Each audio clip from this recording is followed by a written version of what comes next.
I'm here with Isaac Rudansky, a founder of Adventure Media, which is a top 10 ad agency in the US, ranked #1 most influential PPC expert in the world. He also sells an Google Ads course that has over 300,000 students. So the question became like, how the hell do you get people to a website to buy your stuff? That question introduced me to Google AdWords. We're programmed to believe that success is a precursor to happiness. One of the things I admire about you really is your work ethic. Like, you take no excuses. I'm intense about everything. I was up at 4:30 in the morning writing. I'm like, what am I doing writing a book? This is the book. It's called Georgie Summers. There are very, very few people that would be writing a novel in the Orthodox world like this. I released a YouTube video, 1 hour beginner's AdWords tutorial. And I would say like this was very much a turning point in my career. Forbes magazine, the International Culinary Center, AMC Studios came to us because they already trust the quality and the expertise of our content. I had people calling me from the video with credit card in hand saying, can you just manage my account? So there's a feeling very early on of like, I'm going to hustle as much as I can, do what I need to do to like deliver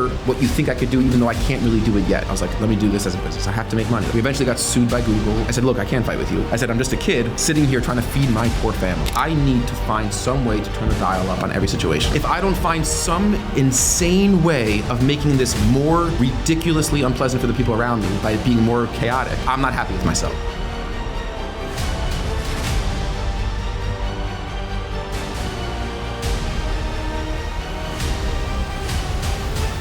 Everybody, welcome to another episode of Mislaibeled. I know it has been a minute since we last put out an episode.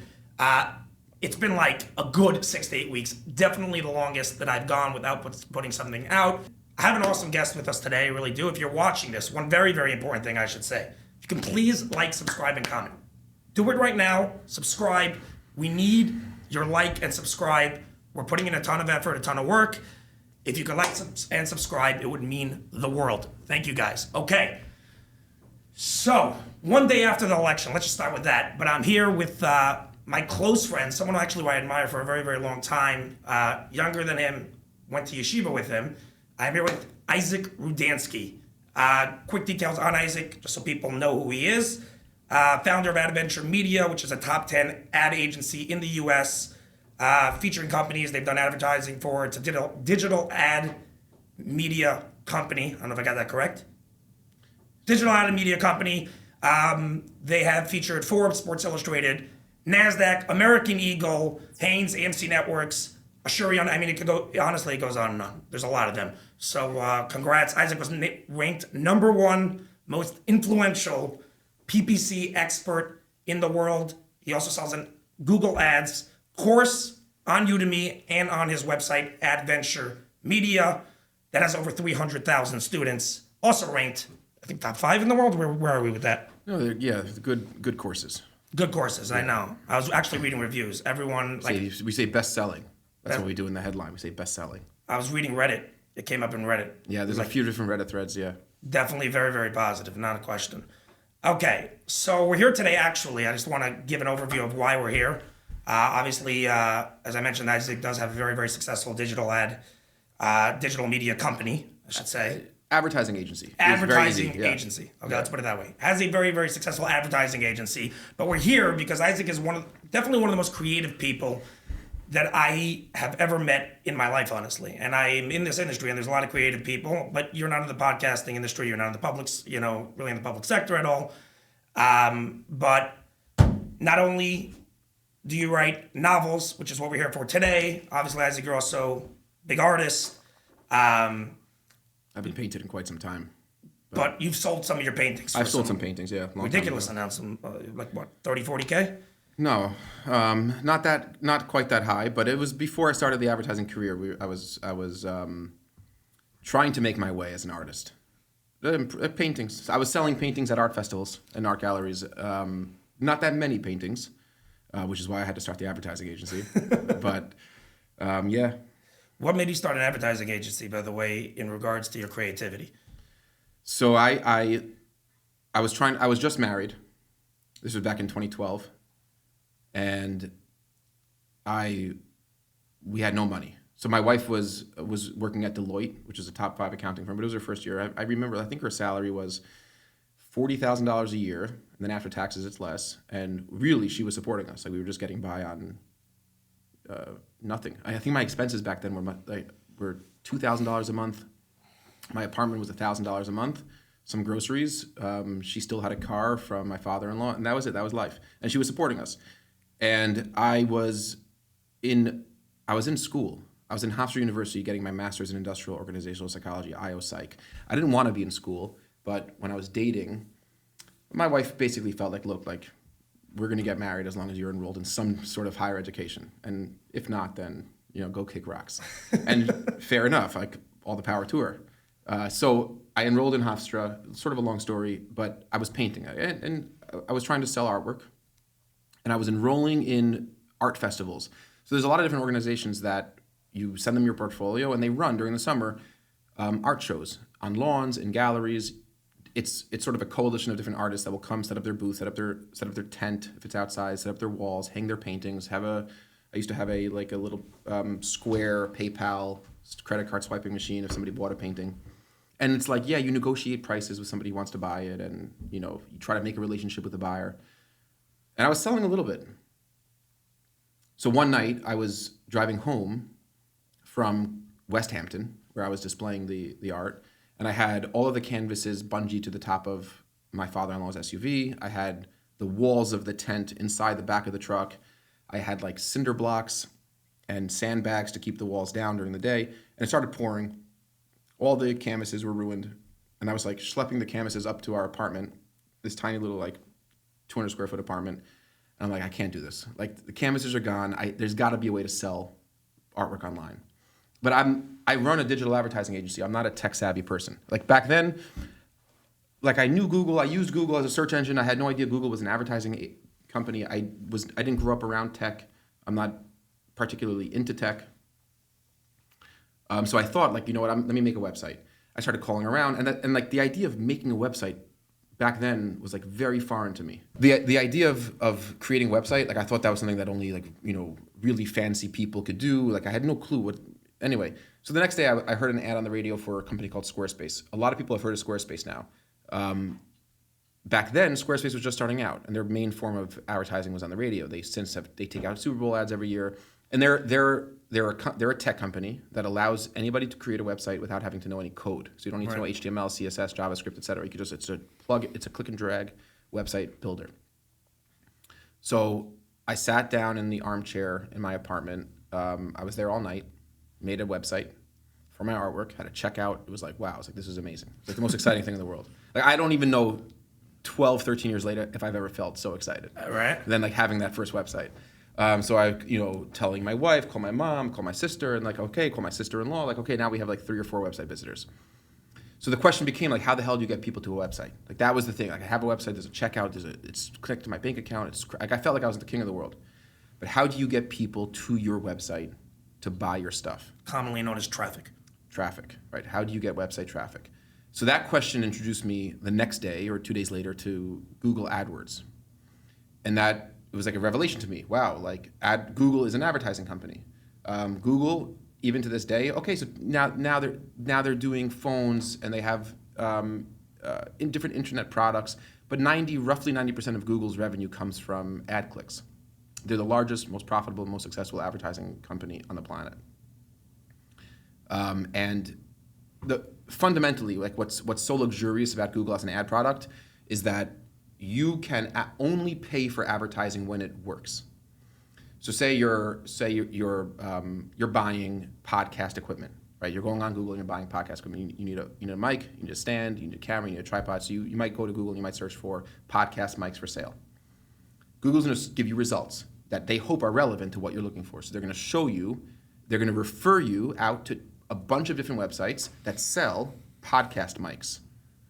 When you click on one of the results that's a sponsored ad, the advertiser selling the podcast mics pays Google some fee for your traffic. But if I'm the seller of podcast mics, right, and I tell Google I want to show an ad anytime somebody searches for podcast mic, and Google shows my ad 1 million times, and no one ever clicks it, I don't owe Google a penny. Right. I only owe Google money when you click my ad, come to my site. So it was a revelation, because imagine you're a podcast mic before this. You sell podcast mics. Okay, maybe I take out a print ad, right, and I have no guarantee of anybody seeing the ad, reading the ad. I take out a billboard. Maybe I run an ad on Facebook where I'm hoping that certain people with certain interests, while they're scrolling through my site, are going to see an ad and appeal to them. But like they didn't actively go to Facebook and say, "Show me podcast mics for sale." Right. So this, like the promise. You're saying this is the peak of direct response marketing. Yeah, it was a real revelation, because direct response marketing is I'm going to put an ad in the paper, but my ad is going to be very to the point, very pinpointed. Call us now to get this really cool dagger with and if you call us today, you're going to get an extra dagger and a set of kitchen knives and leather sheaths, and it's going to be like really cool, limited time only. Right. So that's direct response. They're not trying to develop brand affinity. They just want you to buy the thing. How do you define brand affinity? Brand affinity is whether, like, I like Colgate. I'm never going to switch from Colgate. It's just the brand I use. I like that brand. I trust them.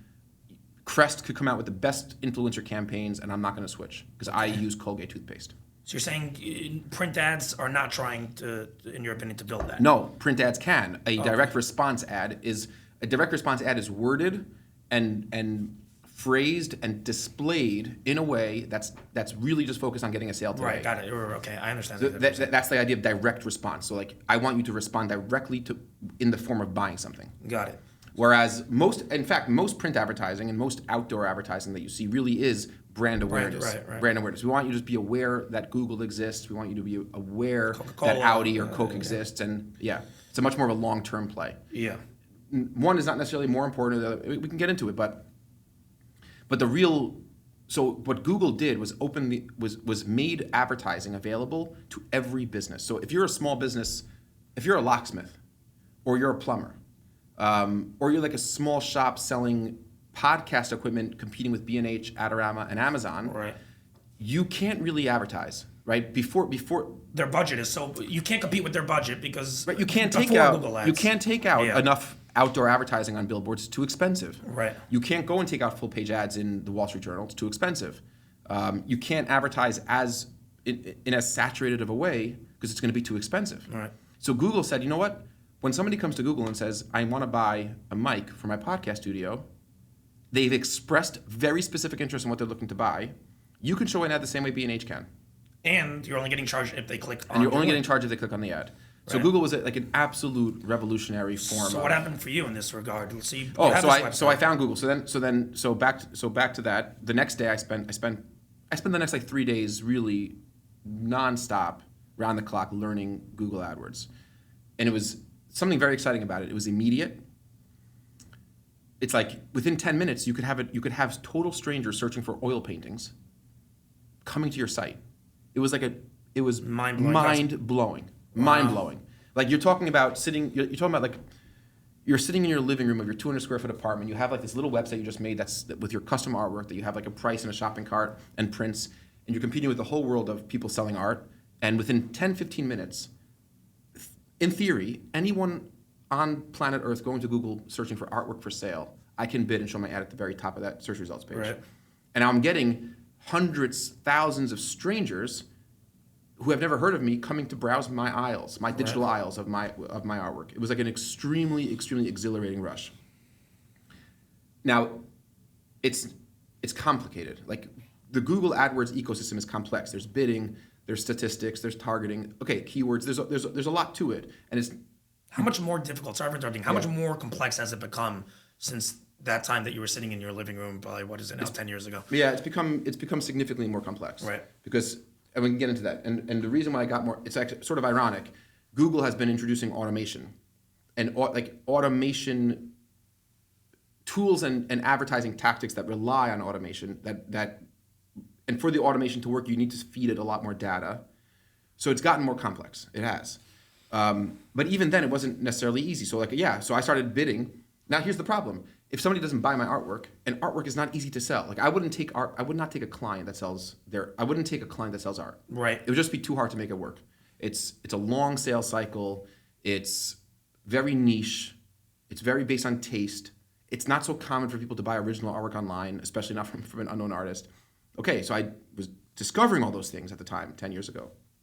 Meanwhile, I'm getting charged from Google for clicks.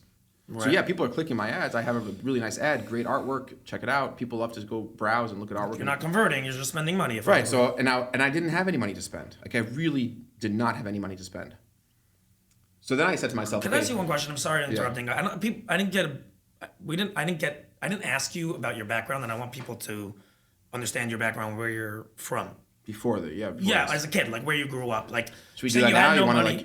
Should we do it now? A little bit, because you're saying you grew up with no money, but you also grew up in Huntington, right? So like, I'm trying to. You think Huntington's rich? I don't think Huntington is rich, but I do know your dad is a neurologist. Yeah, but he's not a surgeon. Yeah, I'm not saying. I'm just saying. No, I grew up middle class. Okay, right. I'll go through it. Yeah. Okay, go ahead. I grew up middle class. My parents became from when I was born. Oh, really? They just sort of decided to come from when I was born. That itself is a whole interesting story of how they decided. My father moved to Huntington to open a private practice. He's a neurologist. And they got connected. They were part of the conservative shul, eventually got connected up with an Orthodox rabbi from CubX in Queens. They decided to become frum when I was born. And like by the time I was probably 5 or 6, my parents were religious. Like they said we used to go to not kosher restaurants. I don't really have memories of it. Very vague. So I was raised religious in Huntington, which is a very, very small Orthodox community of anywhere between 8 and 13 families, depending on what year it was growing up. I went to Hebrew Academy of Suffolk County, which no longer exists. It was a Jewish day school in Comac. Then I went to Masifta of Roslin for high school, which was like a branch of Chavetz Chaim, also doesn't exist any longer. Everything you go to stops existing shortly all afterwards. These schools like shut down shortly after I left. And then I learned in yeshiva in Chavetz Chaim. But also like, okay, my parents are middle class people. They're not wealthy people. They're middle class people. The whole attitude of supporting your children when they're married is like it's almost detestable to them. Right. It's I remember telling my father I'm going to start dating. And he's like, you're going to start. I was 24, my friends were dating. And I thought that was reason enough to start dating. My father's like, you're going to start dating? He's like, get the hell out of my house. What do you mean you're going to start dating? How the hell are you going to support a woman? Yeah, the reason why I'm asking this is because one of the things I admire about you really is your work ethic. Like, you take no excuses, and everything is possible with you. And I've watched that. You're also a freaking guitarist. Like, I mean, you do a lot of. I like to work hard. I think working hard is good. And I think that quality of just like everything is doable, and I will work 16 hours a day until I get exactly what I want is something that you grew up in a home that nothing was given. Like, to me, it seems like, tell me if I'm wrong, that this was a trait that was kind of instilled in you by your parents. Yeah, I mean, I don't want to portray it as like I didn't have a difficult childhood in that sense. Like, I wasn't deprived of anything, right. But I didn't grow up with a TV. Okay, that's A. I had no TV in my house, and that wasn't even really a religious thing. What do you mean by that? I had no TV in my house, and therefore what? I had to read. I had to be outside. I think. Look, there's definitely my father's an intense person. He's also works very, very, very hard, and definitely talked about hard work, and like it was definitely a no excuse mentality. It was like my parents were very encouraging, extremely encouraging. So they for sure instilled within me a belief that like you just try hard, extremely hard. You're capable of anything. Like I felt that way growing up. Right. It's like this optimistic, and we could talk about like. I talk a lot about optimism. I think it's an important trait for people to understand. So like I got married. I didn't have any money. Right. I had a couple $1,000 saved up maybe. Actually, I didn't. I spent my wife wanted me to have a car. I was like, we don't need a car. She's like, yeah, you need a car. And I went down to the Volvo dealership near my house, and I spent the last money I had on a car. Like that was it. When it came time to buy her a ring, I went on Central Avenue, and God bless his soul, gold mine. Yeah, gold mine. And it was also a very interesting story. It was like he had the exact ring my wife wanted. It was a center. It was an emerald with 2 sapphire baguettes on the side. It was like she saw it in the catalog. She really wanted it, and it wasn't that expensive. It was like $3,400. Okay. And like anybody like that I know today, like getting engaged, like a $3,400 ring, it's like, get the hell out of here. But it was $3,400. Was a fortune. It was a fortune. Yeah. So he's like, look, just pay me back when you can. Oof, wow. And I paid him, I think, $150 then. And over the next like year and a half, 2 years, I paid him $100 here, $100 there when I had and it was really nice. Oh yeah, so so that's very simple. I got married, I had no money, like a lot of people. Right. So we had to make it work. My wife had a job, which was great because that, and I still look back now and I have a lot of appreciation for that. But I wasn't like, I was up early. Like at that time, when we first got married, this book, which was, I took a hiatus from for 8 years, I was writing that. I was up at 4:30 in the morning writing, and like, what am I doing writing a book? It's like the weirdest, strangest thing. I just felt like, okay, we can get into the why. Like why I was. When did you start this again? Okay, so first of all, just clearly, guys, this is the book. It's called Georgie Summers. It's a novel, ages for kids ages 9 to 14. 9 to 13. 9 to 13. Okay, there are very, very few people that would be writing a novel in the, for sure, Orthodox world like this. And honestly, to me, it's freaking fascinating. So I actually do want to understand. We'll talk about the book. We have Google AdWords, Huntington. I wasn't raised poor, but like, okay. And then we have the book, and we have the agency. We have a handful of things. Where were we? So, okay, so, yeah, so I was in yeshiva in Chavetz Chaim for 3 years. Also very intense. I definitely, yeah, intense. You're intense. Like you had a very intense upbringing. I had an intense upbringing. For better or for worse, I feel for sure for better. Like I think there's definitely some rough, more negative elements to that overall personality structure. But when channeled in positive directions, it's great. So like right. I'm intense about things. I'm intense about everything. Like I like to do things. Somebody was just asking me, I was talking about the differences between my wife and I in personalities, and it struck me that I'm somewhat of a chaos agent, and it's chaos. Saying it that way is not the nicest, or it's not the most flattering way of saying it, but it's true. Like I need to find some way to turn the dial up on every situation.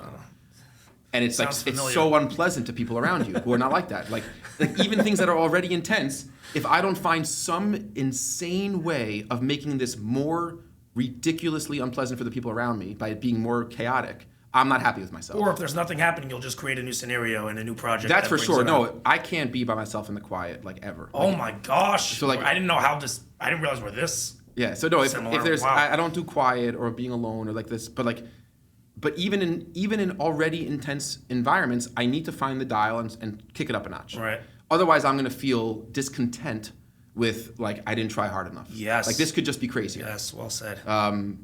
And it struck me, like my wife was like, okay, and my wife is the exact opposite. She's very happy to turn the dial down a notch. Yeah. It's like, let me just find a more peaceful way of doing something and more relaxed way of doing something, and let's make it a little bit quieter. And this came up, like we were talking about, my wife was like, okay, and like I like to have company around, and my wife's like, it's gonna be a big mess, and fair enough. And she's like, okay, we invited like 4 families for this meal, which was like already, especially on her scale, incredibly chaotic and tough, which it is. And like my initial response is, can we add a 5th? Yeah. Like my initial brain went to like, how can we make this less pleasant for you? Do you think you could survive, or one could survive with a wife that's also an agent of chaos? I think humans are very resilient and could survive in all sorts of difficult situations. Like I'm just thinking about myself. If I married a woman that was also chaotic and turned up the dial every single time like I do, I just think my house would just implode. Like the kids would just get left behind somewhere. It would just be total dysfunction. I don't know. People who are smart and have a head screwed on straight and are at least able to be honest with their own personality deficiencies to make everything work. You make things work. Yeah. Like there's 1,000 ways to skin a cat in a relationship, and it's like there's all sorts of complexities. Yeah. All right, everybody. Just want to give a quick shout out to our sponsor for this episode, CubX. CubX is an IT company that personally does my own IT. I've recommended these guys to multiple of my friends. They have come back with nothing but rave reviews. These guys have fantastic customer service. There are no hold times. You call, you get through, they fix your problem immediately, and they are truly a group of talented IT professionals. They service specifically companies of 5 employees or more. They have a special division for companies with 500 employees or more, and a additional division specifically dedicated to the healthcare field, which is an area that they particularly specialize in. If you'd like to get through to them, you can reach them at 732-444-8771. Press 2 to get through to the sales department. You can also email them at hello@cubx.com. That's hello@cubx.com. You can also check them up online at cubx.com. Again, that's cubx.com. If you're a new company that's starting out and need a great IT team, definitely reach out to these guys. Or if you're an existing company that is currently not happy with your existing IT firm, I would highly recommend this group. Thank you so much, guys. Back to the episode. Okay, so I was in yeshiva and I took it very seriously. Then sort of burnt out from it. I had a falling out with not a falling out, but like the Chavetz Chaim system didn't want me there. I was very I was engaged. I was very engaged with it. So like I was present at all the shiurim. I was probably a louder than average voice. I was learning a lot. So I think I was like there. I think people respected that, but I also didn't toe the party line in certain ways. I dressed in ways that they didn't like. And it's very subtle. Like I wasn't. This was not subtle, by the way. As someone who was there, this was not subtle. To you, it didn't seem subtle. You're the coolest guy there. But no, but like to normal people watching this, is like they're thinking like, wow, like he must have like came in a leotard. Like it's not true. I just like on Friday afternoon I would wear blue jeans. Right. Like, no, not into the base measures. I wear blue jeans like from the dorm to the car and home. But wearing jeans for some ridiculous reason has always been like. It was a big deal, right? Yeah. That was you making a statement. That was you making a statement that you're anti-establishment, and they found that as very disrespectful. Well said. Yeah. And yeah, so I did my thing, and eventually they didn't want me there. I went to Yeshiva Zechanari in Jerusalem for a year with David, Brigitte, and Yoni May, and like I don't know what I was, a dorm counselor, this and that. I was really just an attendee at bars and just drinking, and I was learning. And that was actually a really good year for me. Like I look back at that year like very fondly. Got married, and then like sort of like, okay, I'm learning in ZA at the time when I first got married and trying to figure things out, trying to sell the artwork, and there we are at the artwork. I wasn't selling enough artwork online even, but I was so excited, okay, full circle, I was so excited by the possibility of Google AdWords. I was like, let me do this as a business. I have to make money. Like we just don't have, so I said, I opened up another website called theadwordacademy.com, and my business model is I'm going to teach other people how to run AdWords campaigns. I'll teach it. You were the original Ty Lopez. Right. Yeah, maybe. So that lasted about 2 days, and I said, you know what? I'm just going to change to the agency model. Like I'm going to manage other people's accounts with them for a monthly fee. So I changed my website. Said, okay, submit a form. But like, even this was not. I didn't have a business. I was still working at least 18 hours a day. Like I was not sleeping because it was just like very exciting. The possibilities were exciting. I was plagiarizing other websites I found, other agencies that were much larger, pixel for pixel, color for color.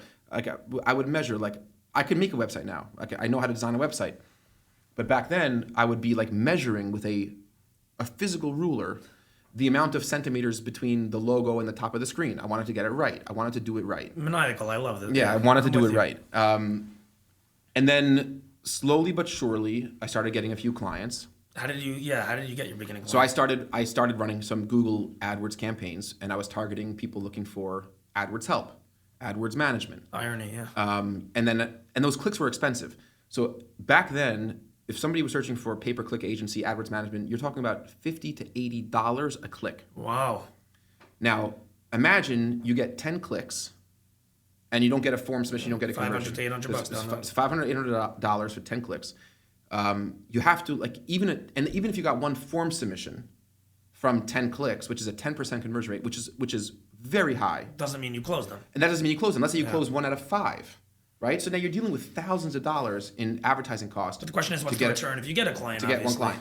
So for me back then the return was poor because I was like $89 a month. I'll do your campaigns for you. Right. I had no like framework for pricing. Right. So after a couple weeks, I'm like, I spend $5-10 grand in credit card debt now on Google AdWords, and I'm like, I like my wife doesn't know about this. I'm really in the hole, and I got a couple clients, small clients. I was like, this is not and that's what it also clicked. Where Google on one hand was the great equalizer, it brought everyone to the table, but it's not really true that money didn't matter because the large agencies, right? Large agencies were the ones driving up the cost for that click. Right. So when I'm competing with W Promote, which is a 1,000 person agency with offices in 15 different states, they also want the click. If somebody goes to Google and says AdWords agency, PPC, they want that click, and they're charging their clients $50,000 a month. Those are $1 million deals for them. I understand that. So they're able to bid much more aggressively. If I want to show an ad next to them, I have to compete, and I'm going to be charged a competitive rate for that click. Okay, so then I said I need some other way of getting clients, and I released a YouTube video, 1 hour beginner's AdWords tutorial. And I would say like this was very much a turning point in my career. So I was at the time sitting alone in my apartment trying to make this work. I spent a bunch of nights putting this tutorial together. I had to learn how to use recording software. I had to learn how to get a mic, I had to learn how to plug in a mic, how to use a webcam. There's a lot to it. There was a lot. A lot of detail. It was like it was weeks of learning, and I would say like if that beginner's AdWords course was an hour long, it was probably 100 hours of filming, editing, perfecting the script, working on the annotations, and it did really well. I put it on YouTube for just a YouTube video, and it just like sort of took off. After a couple weeks, it had 20,000 views, 30,000 views. I think now it has something like 1 million views, but it's like. It's not viral in the sense that we typically think of viral, but I had people calling me from the video with credit card in hand saying, "Can you just manage my account for me?" Right. And that was the first. There was a couple things I realized. This was like the turning point. One is I realized that education, like I could do education well. I could break something down very, very simply. It's to most people watching it was very boring. Like my educational content is very polarizing. Half the people hate it because it's too simple, slow, repetitive. The other half of people love it. Is it because it's not as complicated as people want to make it, and when you dumb it down to the fundamentals, which seem almost like not exciting, but this is what gets results type of thing? I don't know if it's that. It's like I don't package it as advanced. I said like let's follow along. I'll do this with you. Like right. Here's how and I'll say like instead of telling somebody now go create a campaign, I'll say here's the button you click to create the campaign. Now you're on the ad group screen. This is what each of the buttons that you're seeing here will actually do if you click them. Let's go click them, and I'll So it's walk you through it step by step. So it struck me that I could do education well. Two, it's like wow, I have 0 cost per acquisition. So I'm getting clients now where I was paying $5,000 in ad clicks and like not really doing well and not. I didn't have a model in that way to turn a profit. Yeah. I put up a YouTube video. People are watching it, and now they're calling me saying, "Hey, can you manage my campaigns for me?" So then I hired somebody. I hired Danny. Danny is still with me today, 12 years later. We started working out of my apartment for 6 months or so. He was fielding incoming leads. Even at that point, I wasn't like so certain I have a business. I have a real business. It was just something I was just doing all day long, all day, every day when I wasn't in school. And when I was in school, I was still working on clients and so on and so forth. At some point, we moved to an office, which was an empty room above my father-in-law's clothing store. My in-laws have a store on Central Avenue called A Little Different. It's like a high-end children's boutique, and he rents like office space. He was kind enough to give me. A room. Moved there, hired one actual salaried employee. So Danny was really like a commissioned salesperson. We were working out of my apartment. We moved up. We hired our first actual employee. And then at that point, I think I felt like this is my business. This is my. I don't know if it was a career. Like I never thought through those things. Like now, it just happened. Fast forward years. I just got back from San Diego, meeting with like a reasonably large private equity firm. They want to take some sort of investment and acquisition, merges with another agency. It's like these are real people, like speaking to real agencies. And that was never it was never an ambition of mine to be a real agency, to grow, to be larger, to be acquired. But like, it was just keep your head down, work very hard, and be very good. Just be as good as you can at what you do. Right. So was this one video just what got you to the point where you knew you had a business model and just turned you a real profit? Like how? I would think that dies out at a certain point. Yeah. So then the video encouraged me to make more courses. So then I was like really like jazzed. I was like, wow, I created a video 1 hour long and I'm getting clients. Unbelievable. Let me just take this next level. So then I said I'm going to create a course. Instead of one free video, I'm going to create a proper course. And I also had no idea what I was getting myself into. It turned out to be a massive undertaking. I was just doing it myself, so I had to go out and buy a proper DSLR camera. I bought better mic. I bought softbox lights on Amazon. Yeah. But like then I wanted to do a whiteboard for a lot of the lectures to like show people different things on a whiteboard. But then it's like if you aim the lights at a whiteboard, you get a glare. Reflection, yeah. So then I lined my entire living room, because I did this in my apartment. I had nowhere else to film. I lined the whole ceiling of my living room with tinfoil. I beamed the softbox lights up at the tinfoil, which then gave like a little bit of a softer light on the whiteboard. Respect to your wife. That's all I'll say, by the way. Yeah, I had to move the couch out. What a trooper. I moved the couch into the kitchen, and this was like that for 3 months filming this. And I was filming overnight hours, and like there was a night where like I making noise, knocked things over. It was a big ordeal. And then you're filming on a camera. And then you're taking SD cards and you're taking audio clips and you have to match them up on your own in the computer. And then you have to do annotations and animations, and it was a whole thing. And it was a 30-hour course. So it was 120 lectures, 30 hours, filmed it. then I'm like, what am I going to do with this? I want to sell it. I want to sell the course and then use the course to generate revenue and then get clients. I spent about 6 months trying to sell the course myself on our own website. I had to figure out there's something called an LMS, a learning management system. We were building this on WordPress. I was building it on WordPress, which allows you to build out a course, a content management interface where students could go buy something, enroll, and then stream the course. So I started advertising the course. It wasn't working at scale. I eventually was told about Udemy. I stumbled into something called udemy.com. Udemy is an online course marketplace. Similar to eBay is a marketplace for goods, Udemy is a marketplace for courses. So any instructor can go and upload their course to Udemy. Udemy had a massive, they have thousands and thousands of courses across every topic. They have the traffic. And they have the traffic, exactly. Yeah. They have the traffic. There was at least 100 other Google AdWords courses on Udemy when I uploaded mine. Mine was longer. It was. I really think that's what it was.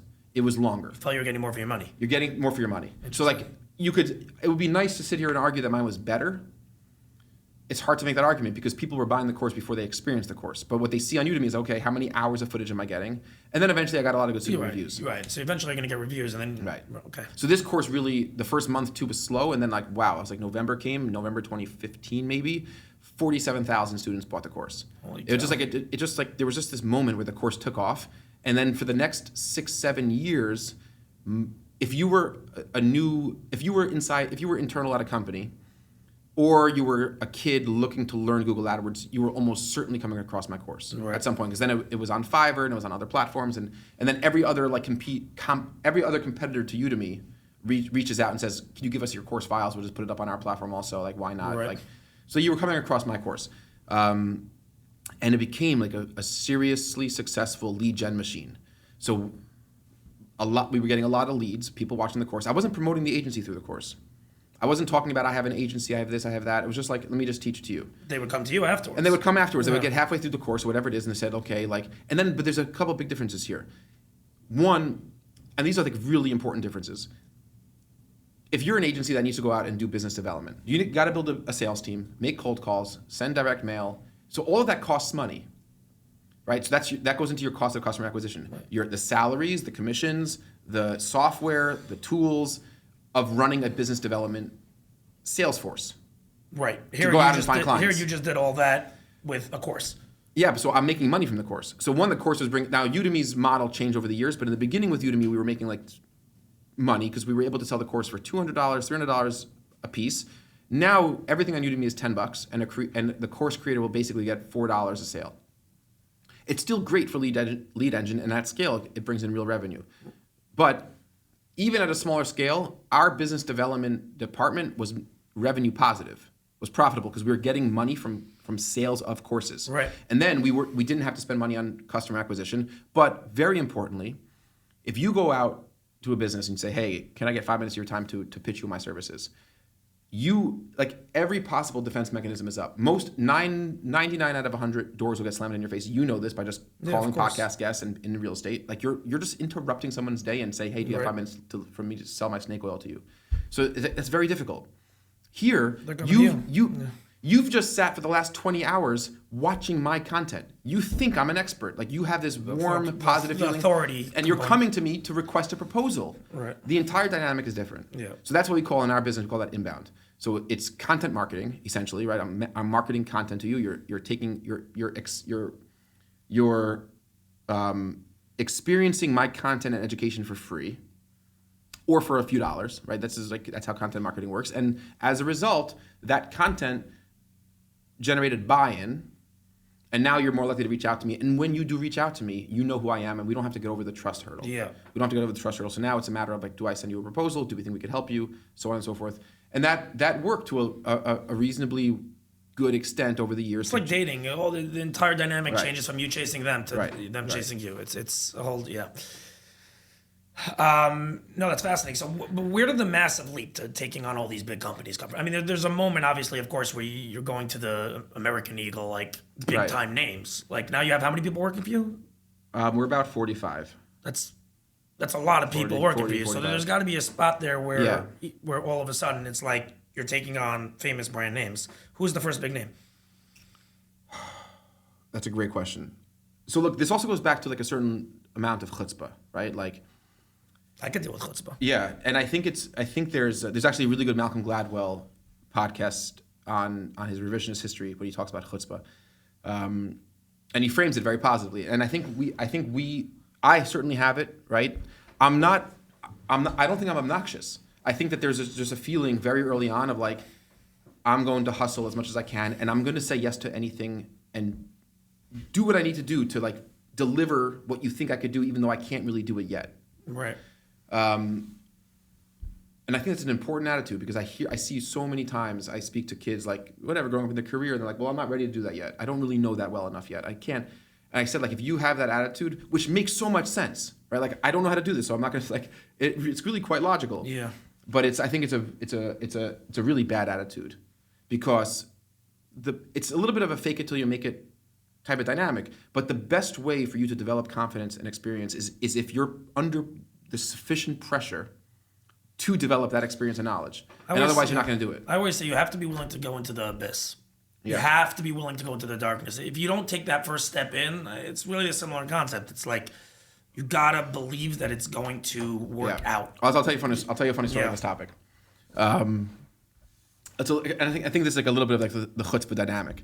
So I was sitting in my apartment with Danny, and we get a call. So first I paid for this this software called Grasshopper at the time. It was $29 a month, which for me was the most expensive item on my P&L if I had a P&L. It was $29 a month software for an answering service because we didn't have a phone system, and we had a phone number on our website. Now we get much fewer calls. It's much more leads, and like, can I send like a Zoom link? It's like post-COVID things changed dramatically. So I went to Fiverr and I got a British voice actress for $5 to record a voice message that said, "Hello, welcome to Adventure Media. For sales, press 1. For marketing, press 2. To speak to your account manager, press 3. For media relationships, press 4. And they all went to my cell phone. Classic. Great stuff. And again, it was just like, I need to have the appearance of being legitimate. Yeah. Like if I tell people, if I said on my website, hey, I'm really smart, but I'm sitting here in my 200 square foot apartment with this employee from down the street that I hired, and we're just trying to figure our shit out. Give us a chance. We're not going to generate business. Yeah. Okay. So anyway, I get a call one day, and she's like, "Hello, am I speaking to the sales department at Adventure Media?" And I said, we weren't called Adventure Media. We were called at that point we were still called AdWord Academy. We eventually got sued by Google to hand over that URL, AdWord Academy. Really? Because it's their trademark name, and that's an interesting story. I told them, I said, I'm happy to change our domain, but if you force me to I said, look, I can't fight with you. I'm just a kid. This is when I actually did use it. I said, I'm just a kid sitting here trying to feed my poor family. Like, please. What did you make them pay you? What would happen is if I transferred ownership of the domain, any backlinks that we had from YouTube, from our videos, from SEO, wouldn't be transferable to a new domain name. But if I said, you'll never see this URL again. Let me keep it in my GoDaddy account. Let me maintain ownership of it. I will redirect it to something else. Right. And they said they responded. Google's legal team said this is not something that we typically would do, but okay if you take it down immediately and whatever. Oh wow. So that was like a big win. So she's like, are we speaking to? This is Ruth Hearn. I'm calling from Charles & Colvard. It was not a huge name company, but they were a publicly traded company. Okay. Which is a big freaking deal if you're sitting in your apartment. Yeah. To be publicly traded, like they're spending a good amount of money on marketing. And I said, sure, let me just transfer you to our fine jewelry department. So I put the phone on hold and I hand the phone to Danny, who's sitting behind me at my kitchen table. And he's like, hello. Danny is great. He's a great salesperson. He knows how to talk to people. Hello, Ruth. Yeah, okay. Oh, you're spending like this. We'll send you a proposal. Fine, this and that. And hang up the phone. We quickly go and buy some proposal software to make a professional-looking proposal. We sign the business. And just fast forward 12 years. Ruth is really one of our closest friends. This point of contact at Charles & Colvard. She has since left Charles & Colvard gone to 4 or 5 other big companies. Every time she goes as like a CMO or director of e-commerce, she brings us. Really? She brings us as their agency. I always tell people, I think it's very similar. It's like, if a barber didn't give his first haircut and bullshit someone on their first haircut, they'd never be a barber. Right. Okay, so on that note, it's the same thing. So we signed Ruth, and now of course we don't divulge anything, and there's no Zoom calls, right? You have to understand, back then, there was no such thing as Google Meet, Zoom, nothing. It was phone calls. Right. So she had no context of our surroundings. So she says, my team and I are coming to the Magento conference in Vegas, which is, Magento was the CMS system that charlesandcolvard.com were using. It was the website was moistnight.com. They sold, this was before lab grown. This was cubic zirconia. So it was well. You're saying a lot of words that I don't know what you're talking about, but I'll trust you. So moissanite's it's a form of synthetic diamonds that's a step up from CZ, let's say. Oh, okay. This was before lab grown. Yeah, is it okay? I have some interesting lab grown stories also.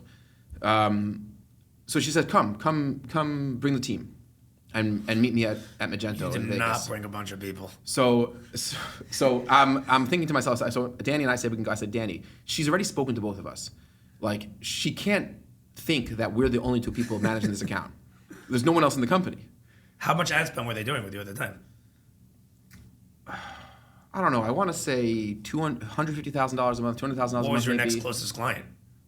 $200 a month. So you had one person $200,000. No, it was madness. And were you delivering for them right away? Yeah, we were doing. I was working on this account all day long. Yeah. Like that's what I was doing. You were dreaming of this. Yeah, all I did was like be sit inside that account. Yeah, that's all I was doing. Wow. So what did you do? So I called my friend Bitzal Labrie. I said, Bitzal, you need to come with me on this trip to Vegas. Oh my God. And Bitzal was living in Queens. The good thing is it's not that difficult to convince people to go to Vegas, but yeah, especially if it's Sal. But yeah, go on. I said, all expense paid for. Look, neither of us at the time, I don't think either of us had, I definitely didn't have any kids at the time. I don't think he had any kids either. Maybe he had one. Okay, so he's like, okay, I'm in. I said, you're going to pretend you're part of our company. You're going to come with us to Vegas. And we also had another client in Phoenix, Arizona, that we were going to go visit. This, again, wasn't a huge client, but once we're going out to Vegas, we'll visit this other client. I said, we'll go to Vegas for 2 nights, then we'll drive from Vegas to Phoenix. So we go meet Ruth, and Bitzalel is like part of the team. And I said, when we go to Phoenix, also you need to pretend that you're part of the team. Like, you're coming as an Adventure Media employee, an AdWord Academy employee. And it was a great trip. Like, Ruth really liked Bitzalel and whatever and I ended up getting thrown out of the Wynn. Like, there was a party for Magento at the Wynn, and the Wynn and the Encore share like a courtyard where there's a pool and so it was like this big event after networking, everything like that. I thought no one was going in the pool. The pool was closed, but it's Vegas, and like you could see everyone's like sort of milling about. Oh, these are like these stuck up people in like e-commerce, like they're a bunch of nerds. They're all with their like lanyards and their suits. Yeah. So I said, I'm going to go in the pool. And Danny was like, do not go in the pool. And Ruth was like, sort of like, maybe go in the pool. And I thought people would be, I was absolutely certain that I'm going to take off my shirt and my socks and shoes. I'll keep my pants on. I'm going to jump into the pool, and like everyone's going to go in after me. Like, right. I had this vision of like, I'm going to emerge, break from the water, and there'll just be a swarm of people like chanting for me and coming into the pool. Because like you could see people had their feet rolled up a little bit, and they were standing in the shallow section, and like they're drinking. No one was ready to take the step. No one's like, I was like, I'll do it. Like, this is easy for me. Like, this is easy for me. So I took off my jacket, my shirt, and I dove into the pool. And I come up from the water, and the music stopped. Everyone is just staring at me. It was like looks of utter pity on their face. So 2 big bouncers grab me from under the arms, pull me out of the pool, walk me through the casino, soaking wet, and bring me to the taxi stand at the front of the casino. And that was that. So then we ended up, we drove to Phoenix the next day. I gave a presentation to that client. The president of that company called Global Trans, they actually are a big company now. They've grown a lot. They're not a client anymore. The president of the company, after like a whole long all-afternoon pitch in Phoenix, went over to Bitzalel. Bitzalel was hungover. He was hungover. Like, sure. He slept in the bathtub at the Encore. Actually? Yeah, he fell asleep in the bathtub for 45 minutes at the Encore. Danny and I fell asleep, and then we got up because we had to leave. We had to be in Phoenix by 9, which meant we had to leave Vegas by 6. Early. We left at 4:35. Just get on the road. We're all hungover, and I give a long presentation. It was a slide deck, 130 pages. Bitzalel is like doesn't say a word because like also like what the hell is he gonna say? Marty Sinecrope, who is the president of Global Trans, I remember this like it was yesterday. I finished the presentation, and I'm thinking like mic drop, like that was just excellent. He goes over to Bitzalel, and he shakes his hand. He's like, I want you to know I have a lot of respect for you. I relate to the type of person you are. You know a lot and you say very little. And he said, I'm excited. I'm looking forward to working with your firm. That's amazing. So it was amazing. What a moment. So now of course, like Ruth knows, Ruth knows the whole story that Batzal was never part of the business, and we've been to her lake house. Were you worried about telling her that at any point? After enough years went by and we've had enough dinners out together and enough trips, it's like, yeah, it totally doesn't make a difference. yeah, she gets it. Like we're friends. We're friendly. Like Ruth invited myself, Patrick, and Ronnie to come to her lake house in North Carolina. We stayed for 3 days. We went jet skiing together. We went to a Dave Matthews concert together. It's like she did my laundry. So like, yeah, at that point you could tell her the story of like. I definitely hear that. So full circle on education. So the courses, I ended up recording 3 more courses. I did one the first one was on Google AdWords, and I released one on Facebook advertising. I released one on retargeting. Retargeting. Right. It's very powerful, yeah. Retargeting is if you're on Amazon, you're on a website, you add something to your cart, or you've used certain products, and then you're reading you're reading a movie review on Rotten Tomatoes, and you see those products following you around the internet. That's retargeting. What are your thoughts on when you're talking? Obviously, people say this happens a lot now. It's happened to me about phones listening. You're talking about something, and all of a sudden, it's not even a conspiracy. It's not a conspiracy. It is in Meta's privacy documents that microphone access is enabled, and they will use your conversations. WhatsApp, you have to understand, WhatsApp is secure. Like I believe WhatsApp is completely secure. Right. However, WhatsApp data on your conversations and words that you're using are also used in advertising. It doesn't mean that it's not secure, right? Look, I'm not a security expert with messaging and different apps, but Meta themselves will say that they're listening to conversations, and they're listening to what you write, and they're using it as advertising data. But when they send that data to an advertiser, right? So, okay, so let's say you're talking to me, we're WhatsApping together. Forget about WhatsApping together. What about right now when I'm talking to you? Yeah. You have a random conversation. Yeah. Unless you've turned your mic access off, it's all going into a paradigm of interest categories, age demographics, income brackets. And it's insane, and a lot of people have a very negative reaction to that in the beginning, but they don't understand that when, let's say here we were talking about coffee or whatnot, and now I might see an ad for coffee. It's not going to be that simplistic, right? Because they also know that people just talk about coffee, but they're not ready to buy coffee. But you often see it. It's the first time I've talked about carpet. I've talked about carpet cleaning. It's the first time I've ever talked about carpet cleaning, and all of a sudden I'm seeing an ad for carpet cleaners. It's crazy. It's like, it's not crazy because they understand. So now, but the carpet cleaner that's going to Meta and saying, show my ad to relevant users, the carpet cleaner does not know who Label Wiener is. They do not know who Isaac Rudansky is. It's just the idea that someone else is listening and you're not aware of it. Right, but the whole thing. But there's no person listening. Okay, so here's the thing. We also, I could speak for myself, and probably, we don't pay for Instagram. We don't pay for Google. We don't pay for Facebook. These are some of the greatest utilities of the 21st century that people love and are very much addicted to. And the unwritten contract is you, Meta,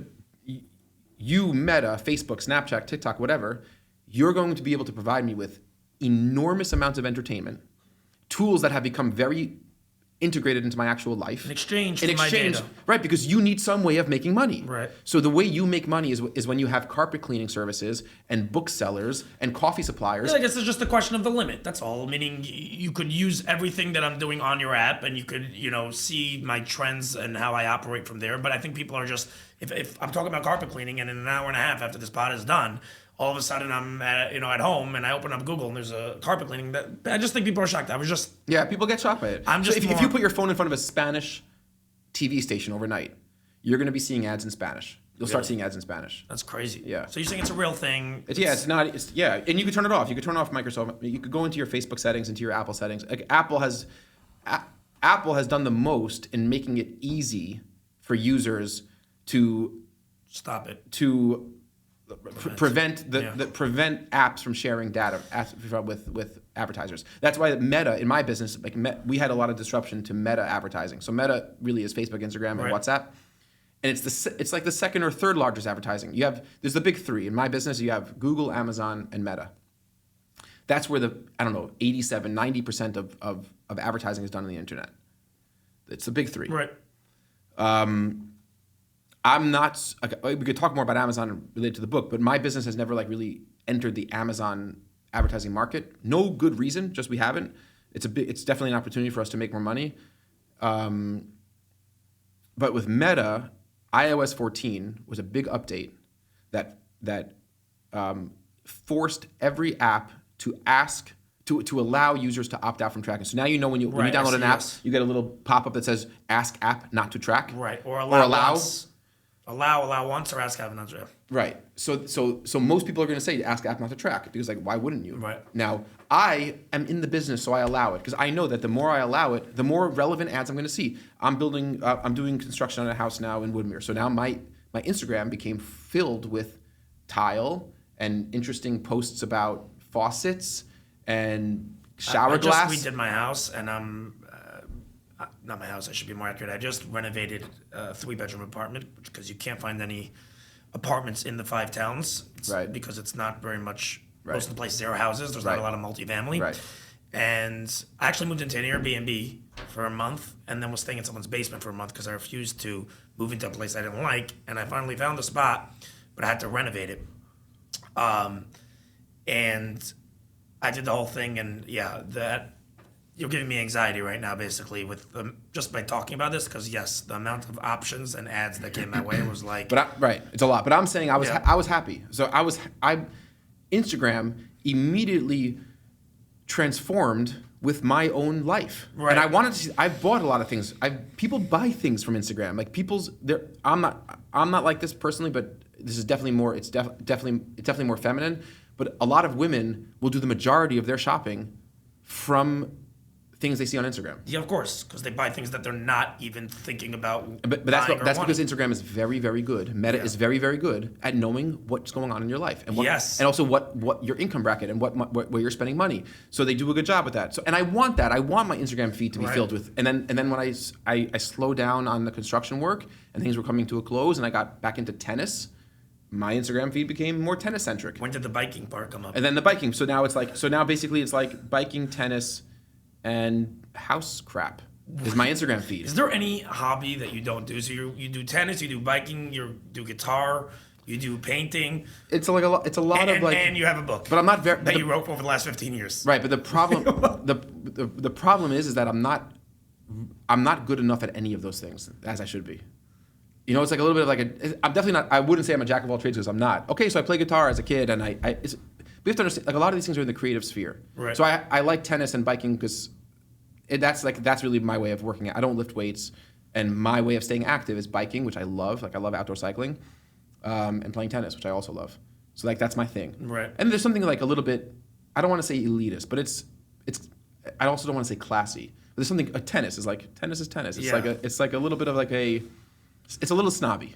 Yes. Tennis is just like a little bit of a snobby sport to play. Okay, I hear you. It's not golf, but it's adjacent. It's adjacent to golf. It's very golf adjacent. So let me ask you this: how is AI playing into the advertising space right now? So I would say there's 2 things. You have machine learning and AI, which are different.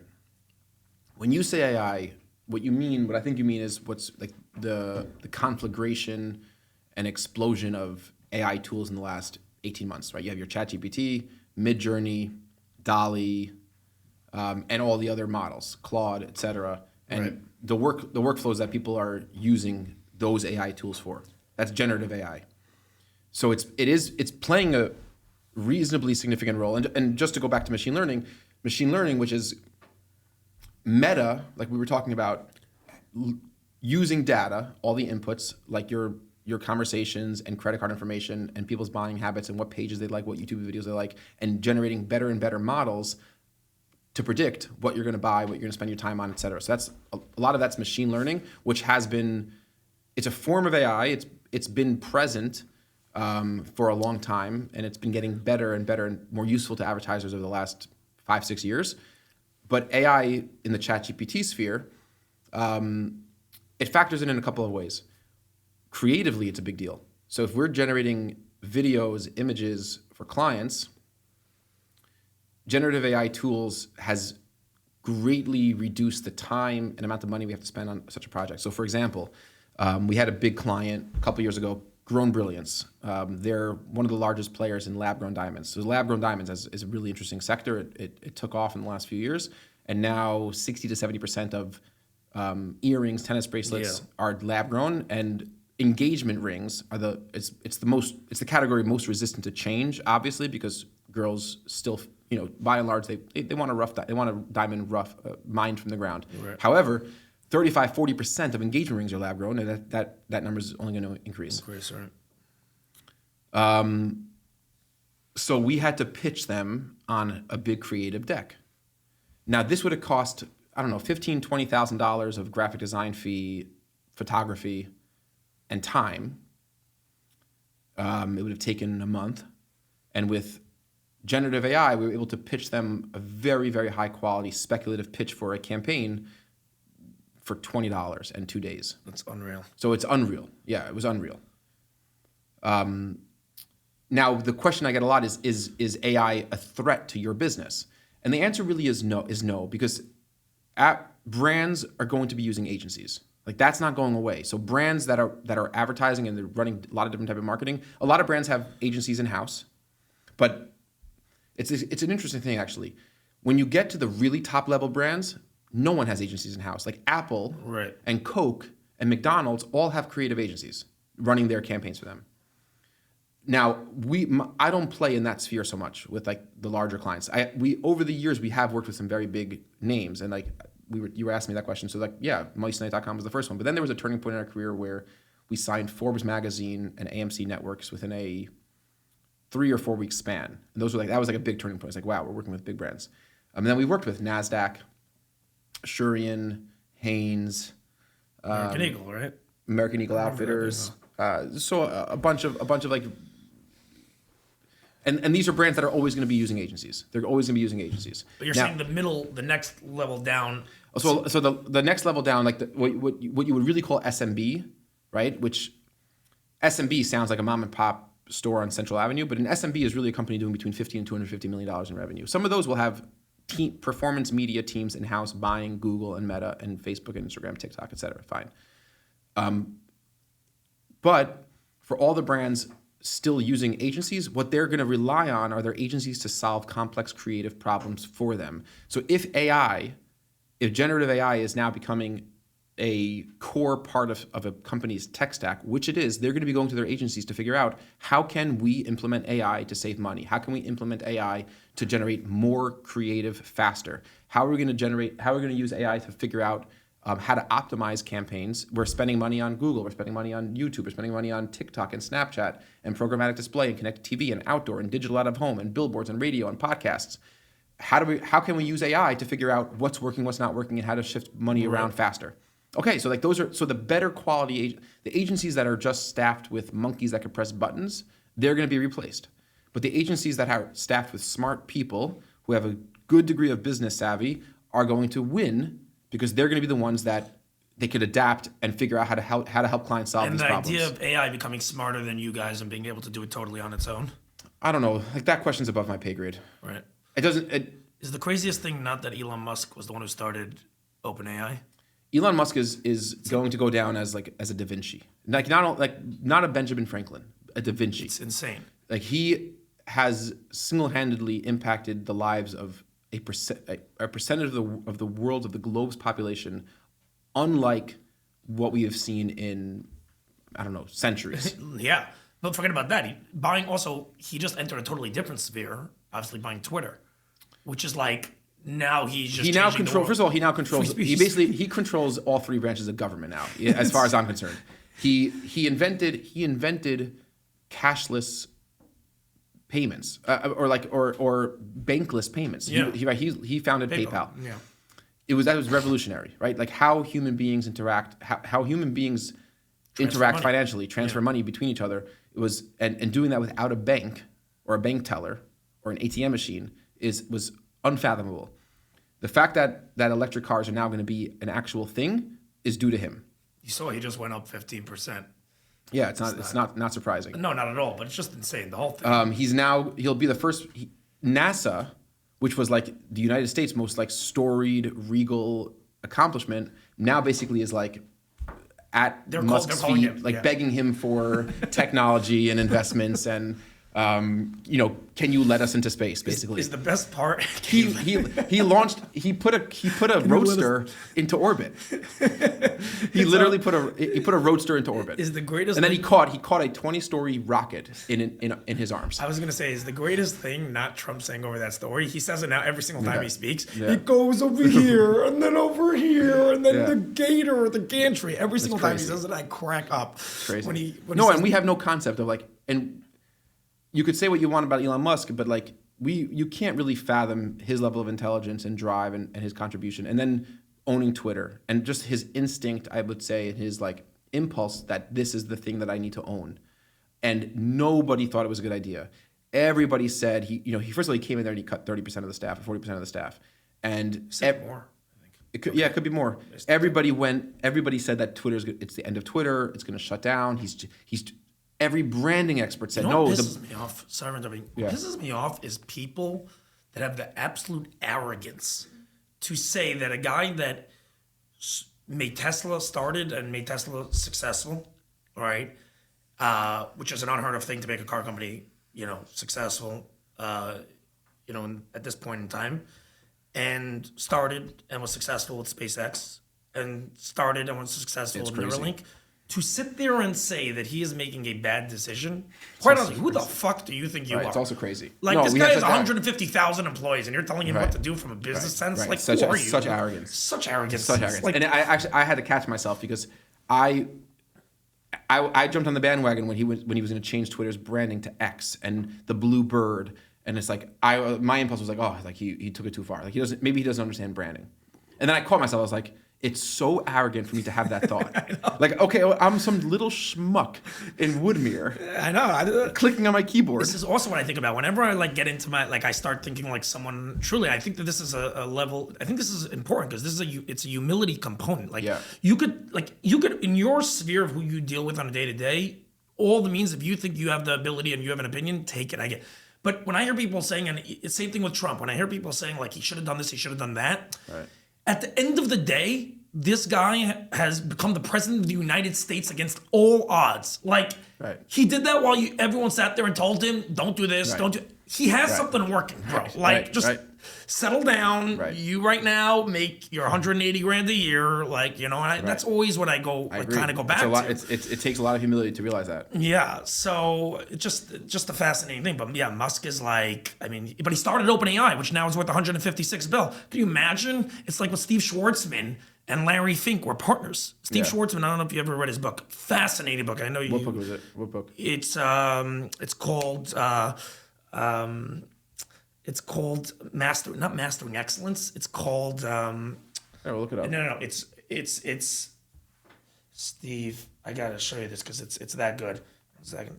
Book. It's called What It Takes: Lessons in the Pursuit of Excellence. What It Takes. Okay. Unbelievable. Add it to my list. Unbelievable book. The best book. I read it lately, not as much, but I've read a fair share of books in my life, believe it or not. And this book is so good. And he writes in this book, okay, right now you have Blackstone and BlackRock. Okay, BlackRock is Larry Fink. This is in the financial world. Larry Fink has the most assets under management, basically controls the world. Steve Schwartzman is second or third or something. Steve Schwartzman is worth 25 billion. He's wealthier than Larry Fink. He doesn't have as many assets under management. But either way, they were partners. Larry Fink and Steve Schwartzman were partners in the 80s.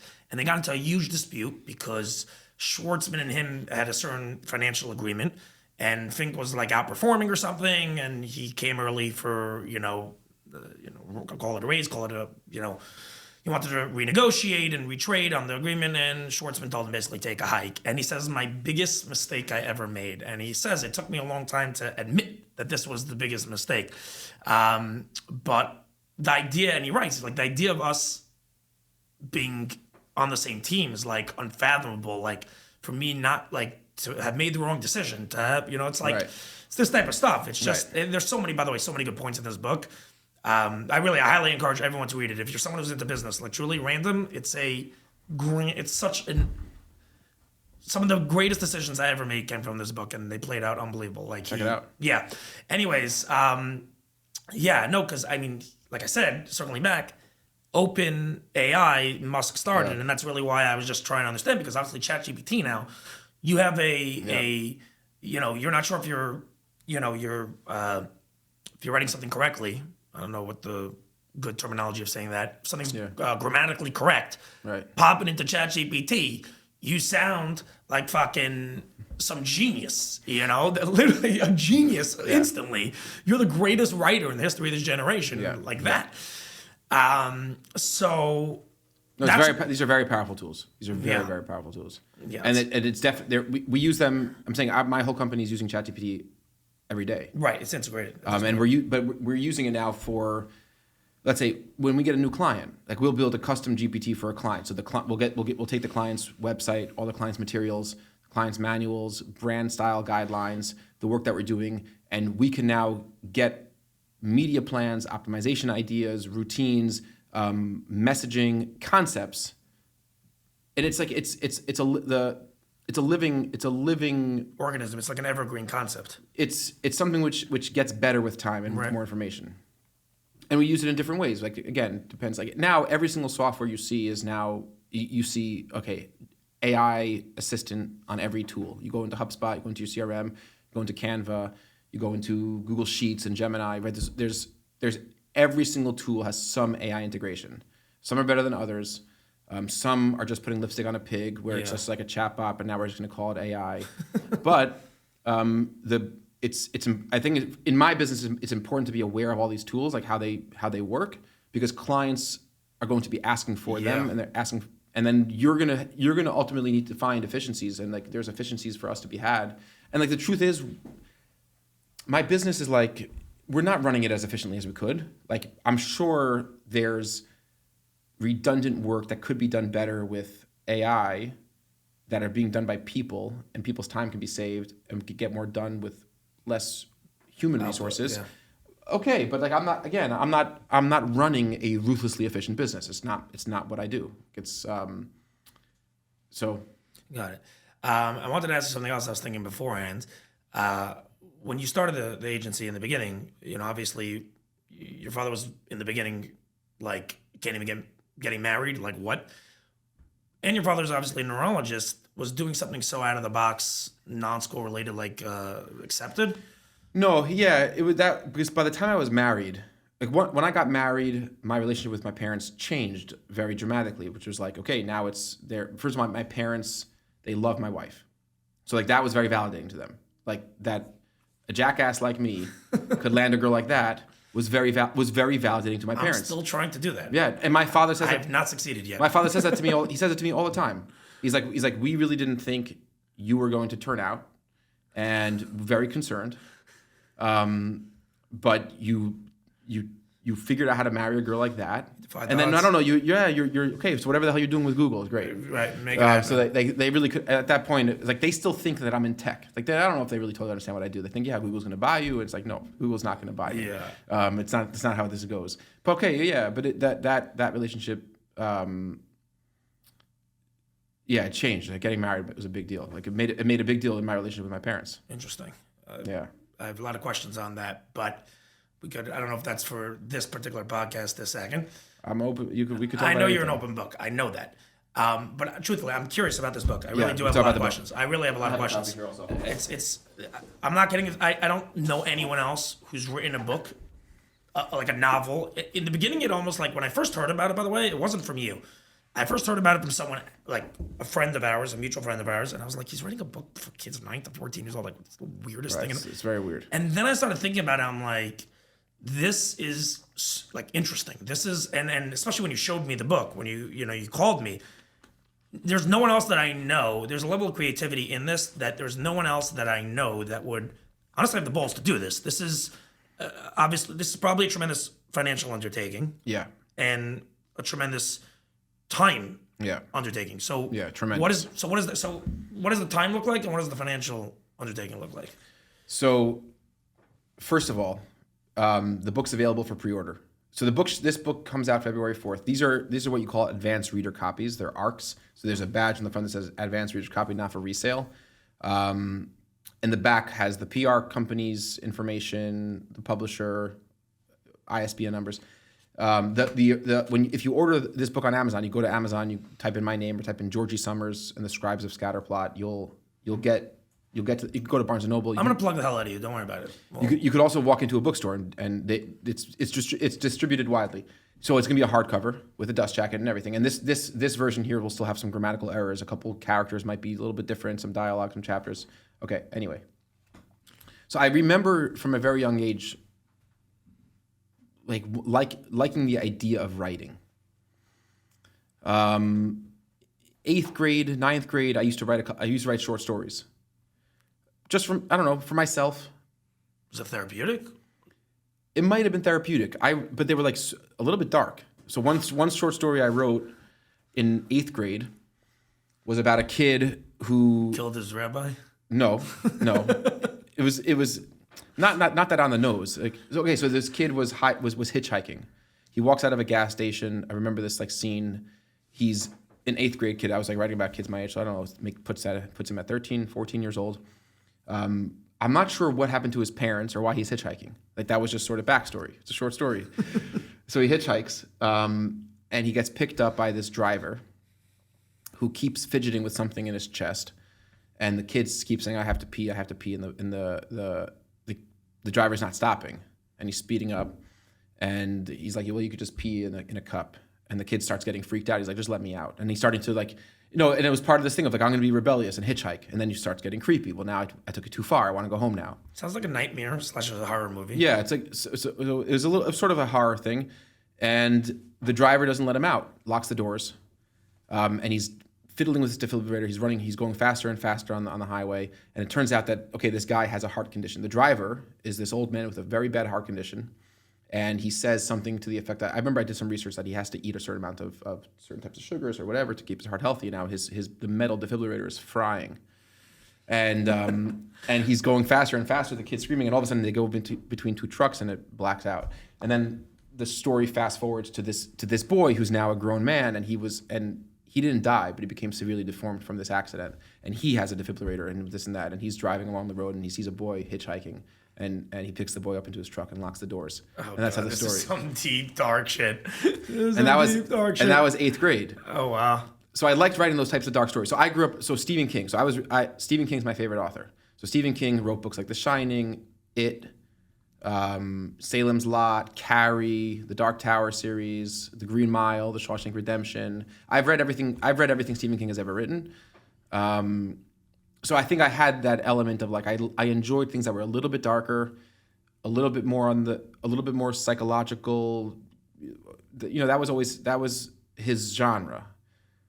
This is not horror. This is adventure fantasy. Anyway, I liked writing, so I started writing this. I think probably after high school was the first time I took a stab at I'm going to write a book. And I just had a scene. I didn't have a story. I just had a scene in mind. I had a scene in mind where How does a scene come into your brain? I walk around, I don't have scenes coming into my brain. Yeah. So could you just explain how that happens? I don't think most people do. I mean, unless I'm mistaken. Do people just walk around and I have a scene in my mind? No, I don't think. It doesn't happen to me often either. But I had a scene. There was when I grew up in Huntington. There was a little cottage. Our neighbor. It was a little bit through a forest, and it was a cottage. And it was a detached garage, and there was always this rocking chair. There was always this rocking chair there. And I had this scene of an old woman, and our neighbor, we used to go for cookies, and she was this old lady, Mrs. Schling. She was she must have been 180 years old, as far as I know, when she as kids. Yeah. And she was just rocking that rocking chair. It would go squeak, squeak, squeak. And I just had a scene of some villain climbing through a stage curtain tear in reality, from another universe, and killing her, or capturing her or something. There was a scene where then her grandkids were running, and all they saw was a little pile of dust under the rocking chair. This that was the continues. scene. So there was a scene. So there was an element of a different universe, and there was an element of the old lady, and there was an element of children coming to her for cookies, and she was a very kind, gentle woman. And there was this element of that was just a scene. It was nothing. Right. It's just a scene. It's a thing. So I tried to write that down and see where that led me, and it led me to some characters, and I ended up putting it away. So I was like, okay, I don't have a story. So I wrote a few chapters. I thought I had a story, but I was very much like writing as I thought of scenes, which is not the way to write. And what is the way to write? I'll get to that. I'll get to that in a second. Because there is no way to write, but there's a couple I think ideas around ways to write. You don't we could talk about it. Oh, actually, okay, 1 second. We'll get there. So you write a few chapters. Wrote a few chapters, put it aside. I thought it was I enjoyed the writing. Got married. So this was back in after high school yeshiva, a couple years. That year I was in Israel, I wasn't doing any writing. Got back, got engaged. Okay, this is what it was. I was engaged, and I was engaged, and I was like, when you're engaged, it's like a tough period. For me, it was a tough stretch. Transitional period, yeah. It was a very tough stretch. I was sort of I didn't have a job, I wasn't building a career, I was learning. I just had this inspiration to get back into the writing. So I started thinking through the book again, the story, and I was taking a lot of notes. Should this character be from here? How should things go? What are they after? What's the plot? What exactly is the plot? And I got married, and I was writing every morning, and I still realized that at some point I realized I didn't really have a story. I just had a bunch of characters and bad things happening to those characters, and one thing was happening and leading to the next, but they weren't leading to some ultimate goal where I understood there was a plot here. Okay. But I was up every day at 4:30 writing for a few hours. Then I would go to yeshiva. I would edit the material at night. I was in school. This was before starting, obviously, the agency. This was before the agency. So how long are you? You're waking up at 4:30 in the morning. For how long are you doing this and writing for what, 2-3 hours? Yeah, let's say this was about a year. You did this for a year. That's about a year. Wow, that's crazy. And then at some point I was sitting in school, and I think it would have either just burnt out and fizzled out, or I was in school one night. I was listening to this idiot teacher drone on in stats class about scatter plots. Scatter plot is a type of chart. So if you see a chart with an x-axis and a y-axis and a bunch of dots, that's a scatter plot. It's the name of a chart. Okay. It's a way of visualizing data points. Okay. And I really didn't like this teacher, and she didn't like me, and she kept on going on about these charts, and I'm thinking to myself, scatter plot sounds like the name of a place. It doesn't sound like the name of a chart to me. In my mind, this is where your brain is going. You're trying to learn something. So in my mind, I remember this. I was sitting in stats class, and I felt like scatter plot sounds like the name of a place. And I'm thinking to myself, well, what would they be doing? What happens in scatter plot? What do they do there? This is, by the way, an artist's. You're an artist. This is an artist's brain because no one else. Yeah, go on. I said, what do they do in scatter plot? And I figured that there were scribes there. There were definitely scribes. So and I wasn't sure then what the scribes wrote, but I felt that there were scribes in scatter plot, and I felt that was right. It sounded right. So then I said, okay, I have all this books stuff that I've been writing, and it's not about that. But I'm going to figure out. But it gave me some now I have. It sounds very silly, but there are authors and there are writers who really find a title, and they work backwards. Right. Or at least it anchors them somewhere. Yeah. So the idea of scribes of scatterplot, something it rung true to me. It's like the same thing, right? I was speaking to a girl in my office earlier today, and she's no Republican, she's no Trump fan, but she's like I listened to Trump's video, his closing arguments, and I watched the whole thing. She's like, I watched the whole thing, and I don't like him. He's aggressive, and he's a narcissist, and he's immature, but he was authentic. And she's like, I can't even listen to 30 seconds of Kamala Harris speaking. Right. And she's like, I don't know why. I was like, there's something in you that resonates. Yeah. That there's something in you that resonates. That's the truth. There's an element of more truthfulness. Yeah. There's something in you that likes something and doesn't like something else, and it's not always easy to put that into words. Right. And everyone's going to have a different take on that. So some people will like Kamala Harris's message, right, and they won't like Trump. And there's a lot of complicated internal elements we have that feel feel right. And that's a little bit your gut instinct, and gut instincts get better with more inputs over time. Anyway, so I don't know, I liked it. It felt right to me. So then that provided me a sufficient motivation to see how my book could now be about the scribe. So you made that your anchor, effectively. That was a little bit my anchor. I got to the point where I had like 80,000 words. Now, just to give you a context, 80,000 words is longer than any middle grade debut. So let's say the first Harry Potter it's a reasonably short book. That's probably 70,000 words, 68,000 words for middle grade. Fantasy can go a little bit longer, but I'm now let's say 80,000 words. So this book is 360 pages or so, and it's 74,000 words. But yeah. 360, no. Or 392. Yeah, well, 392 includes the acknowledgments about the author, and the roughly 360 pages, and it's 74,000 words. 80,000 words is roughly 400 pages, and I have no ending in sight. Like I'm halfway through the book at this point. We're going back to 2012 now, 2013, over 10 years ago.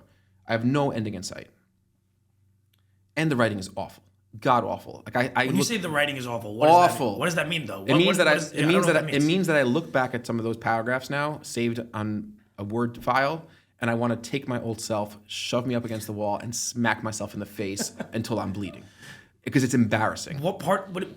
It's embarrassing. The storyline, the plot, or everything. Just it's like the amount of characters, and then this happened, and then that happened, and then this happened, and then that. So it's elementary. It was so elementary, and it was so convoluted. And okay, if I could define it, it was writing that was meant to just show off that I could write. Right. It was like very self-indulgent. Like one of I think a really important thing that helped me a lot personally was like. It's an element of humility. Stephen Pressfield, he's a great author. He writes Going Pro, the War of Art, but he writes another great book called No One Wants to Read Your Shit. And it's a manual. It's a very small manual for writers, and it's the best thing you can keep in mind. Nobody wants to read your shit. Right. So that it's don't use extra words. Don't say something is cerulean when it's blue. Don't convolute ideas and overwrite and force your readers to think more deeply than they have to. Don't have dialogue that doesn't move a plot forward. And this is even more important in middle grade fiction. So middle grade, if you're writing adult fiction, you have much more leeway to say interesting things, to go down interesting roads, because you're going to be uncovering a profound idea or characteristics of a character. Children and middle grade fiction, things have to happen and matter and lead, and like plot has to move forward. So every character, every element of the story, every description of a place, it has to drive the story forward, and it has to be simple enough for readers to invest in it, plausible, and exciting. So the original writing was none of that. And I sort of sensed that as I read through. I was like, I like the story I'm writing about Georgie Summers, and like he's the main character. His father gets kidnapped. He goes into this interesting adventure to find out what happened, and he discovers this world, and the stakes get high, and it's an adventure. So I reach out. I go online to try to find an editor. Somebody I have like really maybe $3,000 saved up in the bank at this time. I find an editor online. His name is Webstone. I meet with him at Soho House with my wife. This is a crazy Soho House in the city, and he's like, okay. He's like, yeah. I was like, I'm trying to write this book. And he's like, yeah, for $2,500, I'll do it. I'll edit the book for you. I'll read your manuscript and I'll edit it. I'll tell you what I think. So I say like, oh, I'm doing an art, and I was doing like an art festival that week. I said, I'm doing an art festival. Like maybe I'll have money afterwards. He's like, okay. So on the train home, he's like, I'll do it for $1,250. I'll cut the price in half. I was like, okay, fine, I'll do it. So I remember zelling I was on the LIRR. I zelled him $1,250. I maybe had $2,700 in the account. I was like, my wife Frady's gonna kill me. Is that why the first page says for Frady?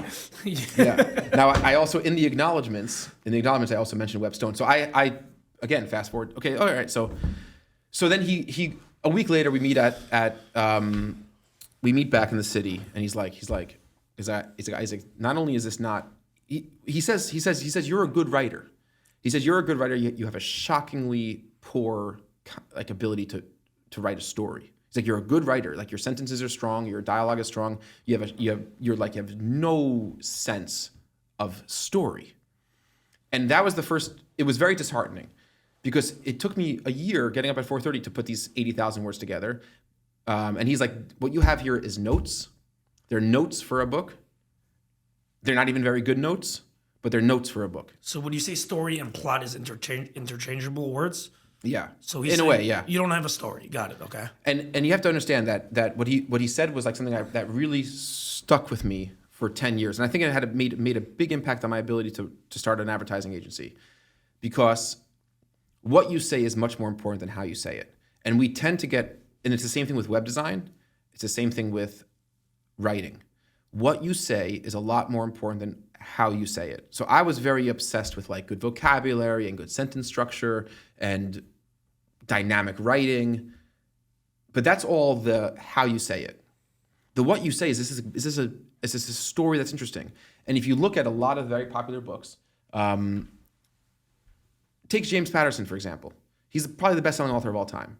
He's a story mastermind. He's not a great writer. Like he's not literary. He's not winning any awards for his literature. Same thing with Stephen King. And the difficulty is probably the story. Story's very hard. That's probably harder than the writing. Yeah. Right? Yeah. Story is very, very hard. So I took his notes. I took his feedback. It took me. It was a kick to the. It was a gut blow. Yeah. It was a really tough gut blow, because it's like I did not have the energy to start this again. To like look at like I was so excited. I was like, I have a book. I'm going to be a published author. And he's like, not only is it not a book, it's barely notes for maybe a book that you might start again one day. And before you start again one day, you're like, I could work with you to plot a book and to think through story architecture.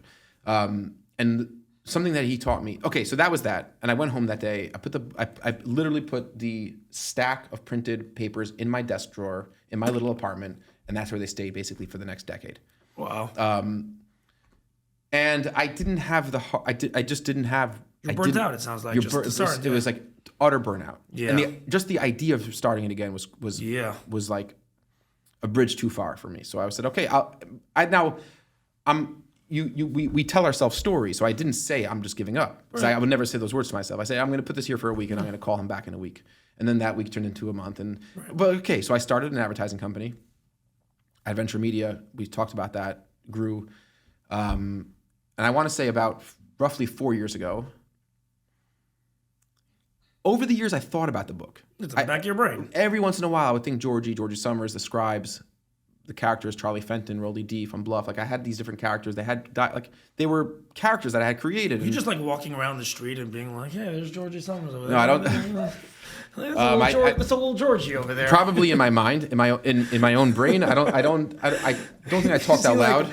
You see like a frum woman like with a shade on, like, oh, that's no. Who's a woman in the book? No. So are there no women in the book? No, there's women in the book. I'm joking. I'm not saying as in like no, there's women in the book. I'm saying about things that are reminding you. Yeah, I do. I did. I would walk around and I would absolutely have inspiration. It happened on Shabbos a lot, because on Shabbos you're walking and you can't be on your phone or listening to music or distracted. So like I would be thinking through the book sometimes on Shabbos. And I remember having good ideas. I was like, oh, like that's what should be happening there. Like, what about the shower? Were you a big shower person? Yeah, thinking of things in the shower all the time. What pisses me off the most? Yeah. Every single morning I wake up and my most creative ideas and the things I need to do hit me when I'm in the shower. Yes, me too. And the part that pisses me off is when I walk out, I quickly get dressed quickly because I want to get to my phone so I can write the things down. Yeah, you forget. All the things. There's 12 things that I know I need to get So I had this experience where Is there an Alexa that I could call out from the shower or something? So you can. So what I remember my shower thoughts, because my shower thoughts are usually like more relevant to like something I need to do that day and a way I want to frame a conversation, to write an email or say something. And I also run to my phone and try to jot them down.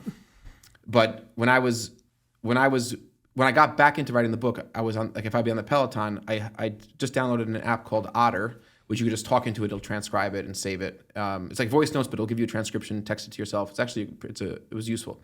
Anyway, so I put the book away. But I thought about it, and it definitely was a weight. It was like a psychological barnacle where there was a project that I started that I didn't see through to completion, and that pisses me off. Like it really like makes me feel bad about myself. Like, okay, I was married. We had some kids. Started a company, busy. Like I wasn't languishing. Right. At the end of the day, you feel like I felt like business wasn't completed. I felt like I had like unfinished business. Exactly, totally. So I get Here's my question. Before you go on, are there ever things, and this is, I'm asking more as a advice and how you see the world, and are there ever things that are unfinished business that you walk away from? like there are things we do that don't work out, right? So what's the difference to you between something that doesn't work out and something that's considered unfinished business? Or is there anything where you're telling me every single thing you've ever done has been successful? No. So why do you put your finger on what's considered unfinished business versus this is not meant to be? Tell me if this is what you mean a little bit. Like I've had like one of my biggest deficiencies, I would say, in business, is that I'll throw good money after bad, right? So this could happen with a hire, and I'll hire somebody for a position, and a month in, I know my gut. I rely on my court sense. Yeah. I'm not a stats guy. Your Like, instinct. I'm not a numbers. I rely on court sense a little bit, and I know that this is not going to work out. Yeah. But I don't let the person go. Because you don't want to be wrong on the decision. I don't want to be wrong. I'm very optimistic type of person, so I want to I'm always optimistic. It will always work out. And I also know that a handful of my early hires developed into the people they are today because I really allowed them to fail and to grow and to encourage them and just roll with the punches and things will work out. But then there's cases where like, okay, but you just know that this is not a fit. And then you're going to kick the can down the road 6 months and 9 months and a year, and it's not going to be any better when you have to let the person go then. But I'll kick the can down the road for 6 or 9 months because I want everything to work out. I would feel that if I missing an exit and having to go back the other direction is like the worst feeling. Oh, what a great! It's like the worst feeling in the world. Oh, I'm not. That's. I'd rather sit in traffic and at least not make the mistake. Oh, that's so powerful. Like it's so true. So what's your takeaway from that? So you're saying you just don't want to. So my takeaway is part of it is like just keep going straight. I'd rather keep going straight, even though I know I'm going into a fire and I'm going into like dangerous territory. There's another great book when actually. I should pause, stop, and turn around and just go back. I'll give you another great book. You'll really like. It's called Quit. It's called The Art of Knowing When to Walk Away. Right. So that's the thing. Right. Fascinating book. So that's a skill that I need to be better at. Yeah. I'll also say that having a little bit of a mental some sort of mental retardation in that area has helped me of not knowing knowing when to walk away because sometimes it works. Sometimes you stick with something. Now look here, I'm sitting at probably the precipice of a judgment day on this book. Like I didn't walk away from this, but it's very possible that I should have because I will go through it. I'm deeply in the red on this. I've done some like really stupid things with this. When you say deeply in the red, more than 6 figures? If you really tally everything, then yeah. And I because a lot of it is the decisions around publishing and how I'm publishing this book and the royalties, like the royalty arrangement I've made with my publisher. So typically, a traditional publisher. Okay, we'll get into the publishing business in a second. It's actually interesting. And there's no obvious way to turn a profit on this, but like you and I were talking in my office the other night, and we said like, look, you don't judge finances on a passion project the same way you judge finances in business. It's just a different paradigm. Totally. Because the value that you're getting is that satisfaction is harder to put a price on. Right. And it's a different decision-making framework than whether or not I'm going to pursue this client or success is not necessarily based on money at all. Right. It's not a money. It's not a financial component. Right. Now I still want to be responsible and I still want to figure out a way to make this profitable and all those elements. But if it's not profitable, it doesn't mean that it's a failure. Right.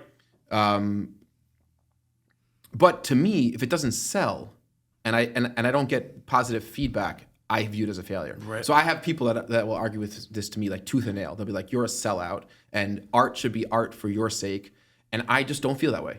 Mm-hmm. I feel that if people will not buy my painting and people will not enjoy my art or people will not want to read my book, I have no business doing it. I have no business producing it. The market speaks. Yeah, like I feel that way. And I'm in the company of good artists, like Picasso felt this way. Like he felt the commercial viability of his art was very much relevant to the quality and purpose of his art. Right.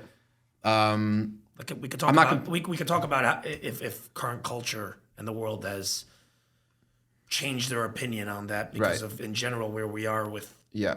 Now, obviously, I don't mean to compare myself to Picasso or anybody, but I feel you could compare yourself. I feel like this. If this is not received well by readers, I will look at it as an utter colossal waste of time. Okay, I don't know. Fine, I hear you. I'll feel that way. Maybe I'm wrong about that. Maybe I'm being too harsh, but like I'll certainly feel that way. I'll feel that way. I feel like it failed, and I'm not going to sit around getting up at 5 a.m. to write for the sake of me flexing the muscles in my hand Right. or like my fingers on the keyboard.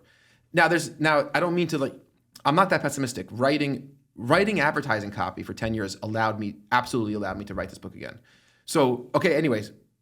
You shelved it for a decade. I shelved it 4 years ago. This is 2020. I want to say 2021. Like maybe right before COVID. Yeah, I would say right before COVID. I get a form submission on the site. The form submission is from a ghostwriter who writes business books. And he wanted help advertising his ghostwriting services. Ghostwriting is a massive business. Yeah. So and it's mainly in business people who want to. And ghostwriting again is what? Ghostwriting is say I want to write a book on my career as an advertising person to use it as a tool to get more clients. I don't have the time or the know-how to write.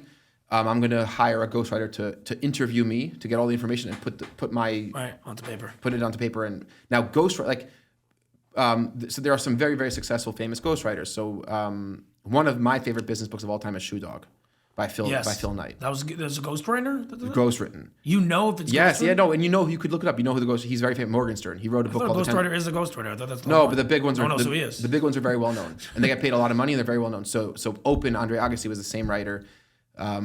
Morgenstern, his name is. Is he Jewish? Probably. Morgenstern. Yeah, Definitely think definitely so. Jewish. Open for Andre Agassi, Prince Harry, Spare, which was one of the best-selling books of the last couple of years, was written by the same guy.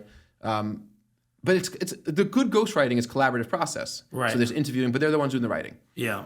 Someone reaches out to you? Yeah, no. So he reached out to the agency, a form submission. Got it. So this guy was a form submission. No, this is not that guy. This guy was just like a no-name ghostwriter trying to sell his ghostwriting services. He reaches out, and I can't. A niche ghostwriting agency is not a client of mine. Like it's just it would be hard for me to figure out how to use digital advertising to get this guy clients. Right. And I told him as much. But I said, look, at that time, I wanted to write a book called Idiotic Optimism.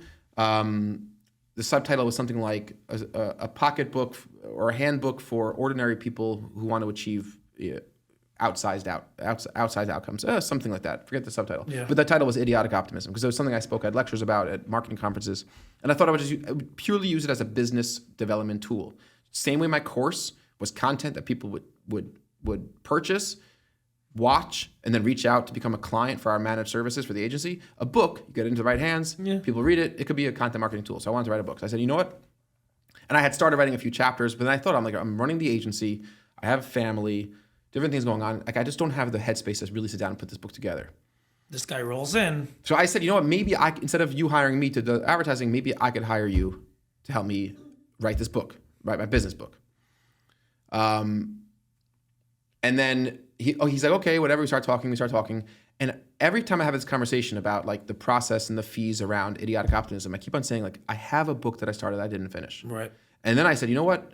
Why don't you help me with my fiction book? I know you think this is going where this was ghostwritten. It was not. He's like, I'll help you with the fiction book.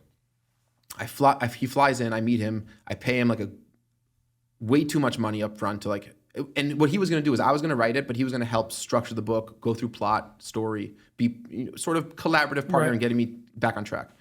This was 8-9 years later. Turns out that this guy was a total massive fraud. Really? He was awful. He could barely string words together. He would send me rewrites of my chapters, and I would be like, "This is terrible. Like this, you have no." I was like, "You have no instinct for writing children's fiction." Yeah. And then I thought again. Why did you think he ever did have? I guess is the question. But yeah, there was a couple times in my life. I would say like 2 or 3 times in my whole career where like I really had a bad read on character. Yeah. Maybe twice. This was one of them. Okay.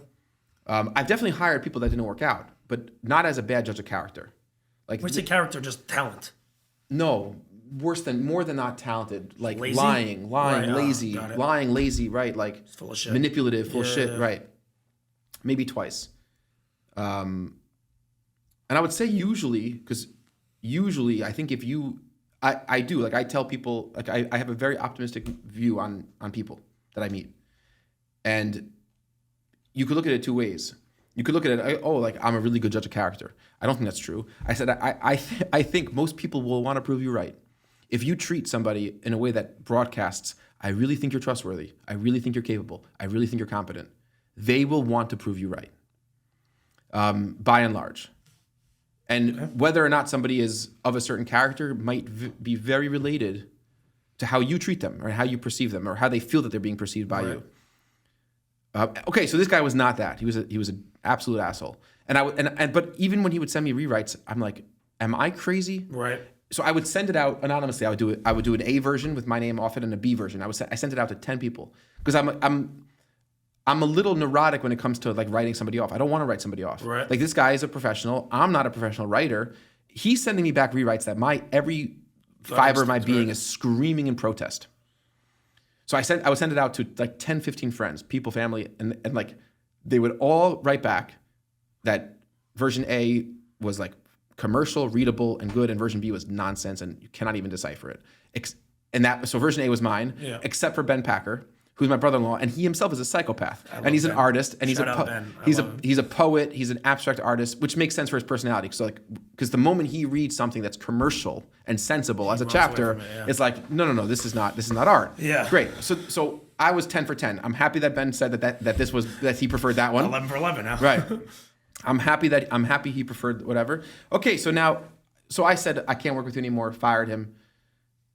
It was a whole thing. He started threatening me, like you can fire me. Okay, this guy was like, you told him you're fired. Right. The guy it was madness. But Trump style. But I don't know if that landed. We're day after Trump just won the election. I know, Let it's him make crazy. Trump jokes right now. Absolutely. Bonkers, no? It was absolutely nuts. The most transcendent political figure in modern history. It's so wild. I don't think there's anyone else that even comes close. I'm trying to think, who was the last person that... You know what's even crazier? You know what I was thinking today? Reagan versus Mondale. What do you? No, look it up. Look it up. Look it up. What the Electoral College was. Reagan I'm not talking about Mondale. Electoral College wins. I'm talking about persona. I'm talking about just William Wallace. Brave. William Wallace. I'm talking about greatness. Marcus Aurelius. Yeah, I'm talking Gladiator. about like statue. Like, no, what's the word I'm looking for? It's not coming to me. Gravitas and just the ability to despite all odds, like to do the unthinkable. Yeah, it's the greatest. It's. I mean, you and I are young and like we don't know much about politics, but even if you ask our parents and grandparents, like this is the greatest political upset and political moment in recent history. Recent is, but that's. I think you're giving it too little credence. Okay, we're not. No, I think it's that far back. It's that insane. I don't think you understand. This guy, they tried putting him in jail. 5 different criminal lawsuits. No, he's a felon. He's a felon. He is a felon. He's a felon. They tried killing him twice. I mean, bro, this is like $500 million bond he had to put up. Dude, like, this is crazy. You they convicted him as a rapist. You got to get him on the podcast. Dude, unbelievable. Listen, I don't think that's going to be a simple thing. We'll see. Get Don Jr. would be great. We'll see. So listen, 1 second. So go on. But at that point, it was like there was like some dragon inside me that was awake. Like I had taken the book out of I took out the manuscript from the drawer. I had the files open. I was thinking about my book, and it was awake. And I was like, you know what? COVID then hit. Business was in jeopardy. The world was changing. I said, I'm going to write the damn book. I'm going to write this goddamn book. It's 8-9 years later. I have a business. And it was almost the most chaotic environment to take on such a project because we lost 30-40% of our clients in one fell swoop in the beginning of COVID. The office was shut down. We didn't know what was going on, trying to get PPP and this. And I said, I'm going to write the book. So I emailed Webb. I said, Webb, you and I met 10 years ago. It was 8-9 years ago. And I said, you think? And he knew, he remembered me, and we got back in touch. And I said, I'm ready to go and listen to you. Like he was legitimate. He is a legitimate editor. Right. He's worked on big books. He's worked with some very big names, mainly in nonfiction. He actually produced Gone in 60 Seconds, which was a movie he produced, a movie called The Conspirator. He's worked with Robert Redford before. And he said, okay. He said, let's do it. So we sat for 9 months on outlining the story. So the first step, and this was very good discipline for me. So first he said, before we work together, you're going to read 2 books. One was called Story by Robert McKee, which is a 500-page book called Story. And the whole book is about story. And it teaches you like basic concepts that every story contains. For example, there's something called the hero's journey. This was originally introduced by Joseph Campbell, Hero of a Thousand Faces. And really every story that you know, from children's fairy tale to Beverly Hills Cop to Star Wars to Lord of the Rings, includes a hero. The hero has a call to adventure. There's some incident that happens early on in the book that disrupts the hero's regular life and establishes a goal and the obstacles facing the hero in obtaining that goal. That's like basic story structure. You do not have story without that. So there's now the hero could be an idea. The hero doesn't have to necessarily be a person. It could be there's an idea that's facing challenge. But there's a hero. The hero could be an anti-hero. It could be a set of heroes. But there's a character. Some event happens, whether it's internal or external, that introduces a desire, some objective. The hero wants something, and there are challenges in getting that objective. So the doorbell rings. I stand up from the couch and I open the door. That's not a story because there's no conflict. So yeah, I get it. The doorbell was a trigger. The doorbell could have been an event that disrupted my everyday life. The goal was to get to the front door, but it's not a story because there was nothing standing there. The objective. There's no difficulty, right? There was no difficulty, and the objective wasn't compelling. Right. Of like getting to the door. So that's like basic story structure. Now the hero's journey has 10 steps. We don't have to go through all the different steps, but these two books. So Story by Robert McKee. He teaches Robert McKee teaches like the Hollywood screenplay. So anybody going up the ranks in playwriting goes to Robert McKee's workshop. It's a 3-day workshop, but he wrote a book. And then Vogler wrote a book called The Hero's Journey, which really outlines every step of the hero's journey and how you incorporate it into your fiction.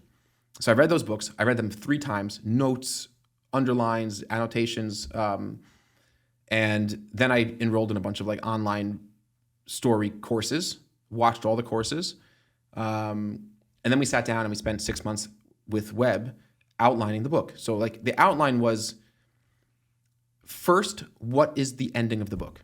And this was what I was saying earlier was it was like the light bulb moment in writing for me. And I use this for emails. I use this for writing a blog post. I use this for writing a case study for a client. I use this when people say like, can you help me with my resume? I use it for that. Like, what is the ending? What happens at the end of the book? It's important, especially in fiction. Now you'll speak from a lot of famous writers who have a gift, like a natural, like Stephen King says he doesn't write to an ending. However, he'll write and then he'll go through multiple rounds of editing to format the book and to rewrite the story where it all cohesively leads to the ending. So for me, sitting with Webb and saying what's the ending of the book was like very monumental because up until that point I had never had an ending. So I decided, I said, okay, well here's the ending. This is the final scene of the book. And now everything that comes from page 1, from the opening paragraph, page 1 is writing towards that ending. So any item you introduce, if the boy is using a slingshot, if there's a personality trait that he's weak or he's embarrassed or he's aggressive or the character is anxious, all of that is incorporating and leading to how the book ends. And then from there, we said, okay, we're going to outline basically each chapter. So I started thinking through, okay, well, here's what happens in this chapter, and then second chapter and third chapter. And that was a process that took 6 to 9 months to make. Basically, you break it down chapter by chapter. Right. So that was my process. Now, not many authors will follow such a process. Not everybody does it that way. So I started out with a short outline. So the short outline was, let's say it was 40, 45 chapters. No, it was actually it was 100 chapters in the beginning. So I wanted to do very, very short chapters. The book ended up being 40 chapters. I think the initial outline, we had 80 or 90 chapters. And 1 sentence for each chapter, basically like what happens in the chapter. Right. You're saying even within each chapter, you just have the ending of each chapter. And then the second step we did, which took 6 more months, was a long outline. This was a 50-page document that gave color to each chapter. And this was like tight, well-written 50 pages. But it wasn't the actual book. It was just now a little bit more detail of what types of things the characters might be saying to each other in that chapter, the scene and the setting, and adding a little bit of description. And this was like a really helpful element of the process for me, because once I had that 50-page document, the task of setting out to write the book again was not as overwhelming. Right. Because I knew where the book was going to end. You knew where it was going. I knew where it was going. And each chapter now could be broken down into I have a reference point. Right. I spent 1.5 years thinking through that this is a reference point that makes sense, that this is what I want to happen in the scene. It's important for me to introduce this place because it's going to become relevant in 9 chapters. There's a scene where there's a battle, and that one of the kids will pick up a tablecloth and a hockey puck, not a hockey puck, a candle holder, and they'll use it as a sling. But in chapter 4, I'm going to establish that he's the type of kid that can think of that. Right. So now when you feel that he thinks of that, it's not just a cheat. It's not like it's not cheating. I'm not introducing something later. And I started writing. So then I started my same process of getting up early again, because it was the only time of the day I could write, which was like 4:30. And like one thing I say is like really protecting that time religiously. I just would teach like with employees and workshops and in my courses, it's like, you want to do something, there's never enough time to do it. You want to do something like, okay, look, writing is lonely. It's a very, very lonely ordeal. It's you alone in a room with no one to help you, just the voices in your head telling you how badly you suck, and the blank page. It's like a very, very lonely and I don't like being alone. I don't like being in a room alone. I like to talk. I like to. Do you like this? You're an extrovert. Very much an extrovert. Like whatever. So I can relate. I like to read, but I don't like to sit alone and like now I'm writing, and that's like it's like is the next sentence the right sentence? Right. Do you have the what's it called? Writer's block? Block. Yeah. No. So I don't think like writer's block. I don't think there's such a thing really as writer's block. I think it's just a nervousness whether or not what I'm going to write is the right thing. And so there's wasting time. You're saying no. Is it the right sentence? Is this what the character should say? Is there something better that they should say? Does it even make sense? Is my mom who reads this going to be ashamed of me? So it's all these like emotional trauma, anxieties that make it that manifest as me sitting here looking at the blank page, and then and also it's very hard to write today because now you're writing on a laptop, so it's one click to Amazon and I can just buy shit. I can spend that 5 a.m. to 7 a.m. just buying crap. Yeah. And just procrastinating. I can watch YouTube. Yeah. So you're one click away, and you have to. So there's a few tricks that I think were really important. One was you have to, like for me, I'm just saying for me. I don't know the process for other people, but it worked for me. So the one was routine. Routine was important. That was my time to write. Now, I didn't wait for inspiration to strike. It was like this, that. No, every single day at 4:30 in the morning, I'm getting up. I'm making a pot of coffee. And I'm sitting down. Now, it doesn't have to be the morning. It could be the evening. For me, this was what worked because I have kids who were waking up at 7:30, 8. And then I had a business to go to. And then I get depressed as the day goes on. I wake up very optimistic. It's like I'm like Groundhog Day, where my brain basically resets. So I wake up in the morning. I'm like, wow, life is great. Life is great. I have a whole day of things that are going to go well. By 3 p.m. 3 p.m. I want to blow up the world and take myself out with it. By 3 p.m. I want to get hit by a bus because I've just made mistakes and I'm tired and I ate too much and I didn't do this and I whatever, and now everything is horrible and I don't want to do anything productive. That's my day. Next day I wake up. So for me, getting difficult work done that takes a lot of positive energy early is what works for me. Okay, that's me. But the point is that that was like dogmatically, religiously protected time. Not my kids could intrude, not a business phone call. And it was structured in a way that made sense. But if I heard a baby crying at 6 o'clock and I'm in my writing, stays crying. Done. I'm not going to the kid. I love this. It was like this is great. It was, and you have to have like you have to have an aggressive discipline to your time. Now, okay, maybe 2 hours is too tough for some people. Start off. One thing that I implemented in my company was called Pomodoro timer. The Pomodoro timer. It's amazing. It's very hard to get 2 hours of work done. So I did this also in my writing. So I was downstairs by 5 and I had to, let's say 7:30. That was like my math. But I cannot sit for 2.5 hours and write. Like no one can. It's very hard. So you break it out into 25-minute segments, the Pomodoro timer. So it's a Chrome plugin. You can do it on your phone. Basically like as follows. 25 minutes of work, 5-minute break. 25 minutes of work, 5-minute break. 25 minutes of work, 15-minute break. Okay. It's brilliant. I'll tell you why. An hour is an overwhelming amount of time to commit to having no distractions, to not checking your phone, WhatsApp, text, email, Amazon, YouTube, Netflix, whatever. It's a long time. 25 minutes is less than a half hour. You could wrap your head around it. It's a commitment. For 25 minutes, I'm just not going to be on my phone. And I'm just going to write. And I'm not going to look at anything else. And then I have a 5-minute break. I go upstairs, grab some cashews, make another cup of coffee, check my email, check my text. Okay, I have 5 minutes to get out all of my agita. Right. And then I'm back for another 25 minutes. And then you do that you're basically working 45 minutes out of every hour, right? You have a 15-minute break. You have 25, out of 2 hours, you're basically working right. You're basically a half hour off and Right. and an hour and a half on over a 2 hour block. Right. But you're productive in that 25 minutes, and 25 minutes is enough time to dig in. Right. It's enough time to dig into something. So that's what I did over that. Say too less or too much more. Right. So you don't want to hit the half hour mark. You don't want to be at the 18-minute mark. So in my company, I created a Slack channel called the Pomodoro channel. That if somebody is going into Pomodoro mode, they just put a tomato. Pomodoro is a type of tomato, and it's just what it's called. This. And this is real. They put a millennial and Gen Z shit. They put a tomato GIF on their Slack channel. Pomodoro mode, bro. And no one could. You cannot disrupt them for 25 minutes. You cannot Slack them. You cannot text them. You're saying it's a way in my company. Like I'm going Pomodoro timer. 25 minutes. No distractions. Zero distractions. No. Oh, I love this. I think I'm gonna do this. Yeah. So this is great. It's really good. I have a really, really difficult time in this arena. Mm-hmm. Like to the degree that anyone working for me that is talking to me, if I get distracted and they ask you something and I feel like I have to answer, I'm in Pluto dealing with something else after I answer them. Yep. To the point that I sometimes get very frustrated. I'm like, you can't disturb me. And then it's like a problem because then I'm like, they need to ask me something important. And I'm just like, no, I'm not taking any questions right now. I'm zoned in.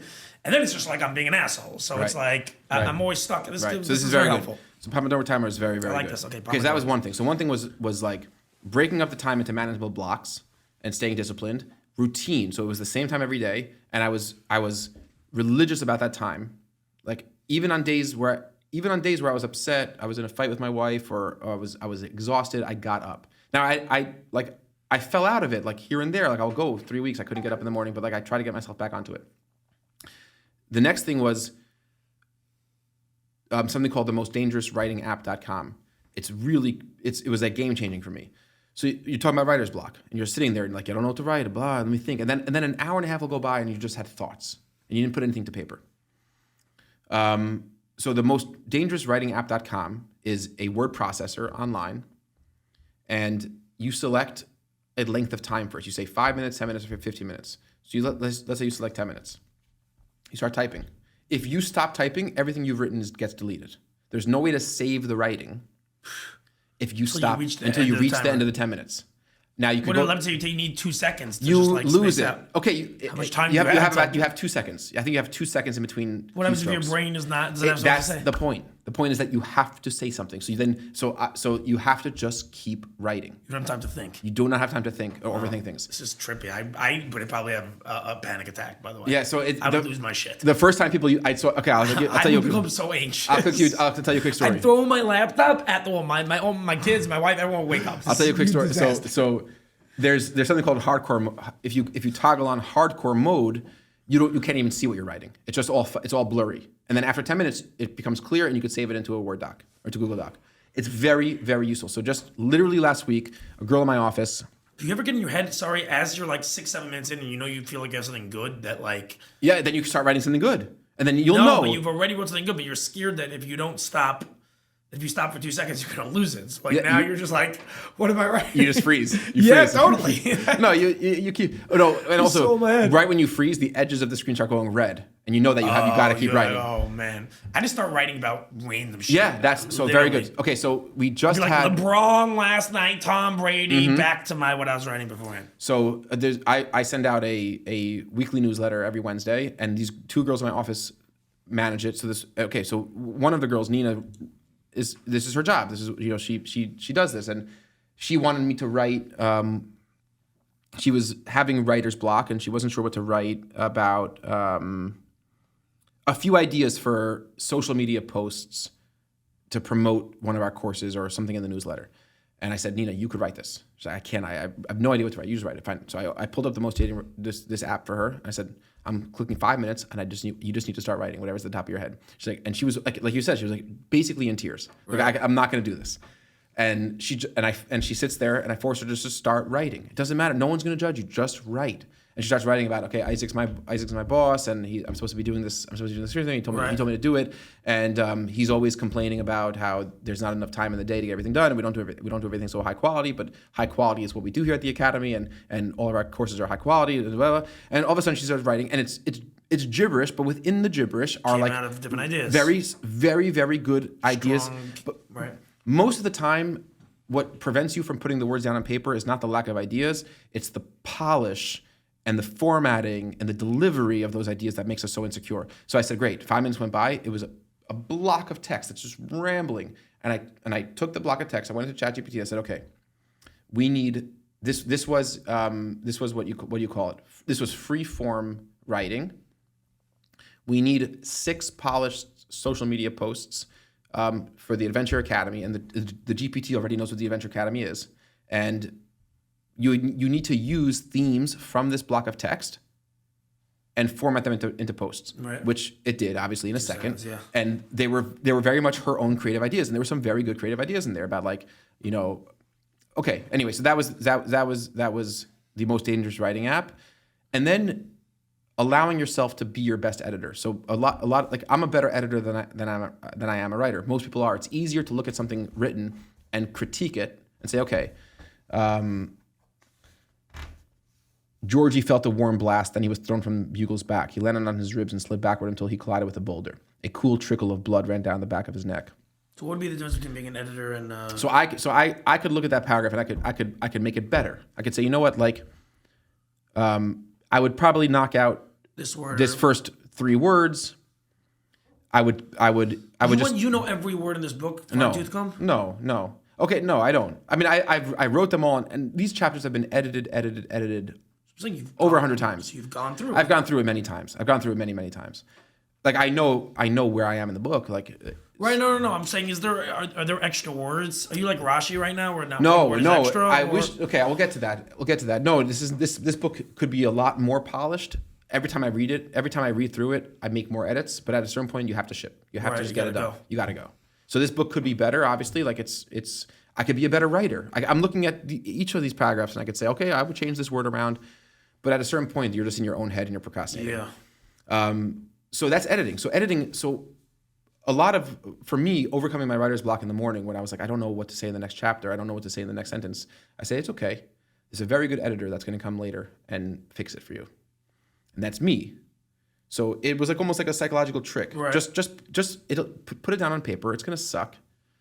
It's going to be sophomoric and elementary, and it's gonna you're gonna read it later and be like, who the hell wrote this? Right. It's okay, but you're a good editor, so you'll edit later. So that was the process. So then, I finished the book. It took about 3 years, probably between 2021 and Webb helped you the whole time.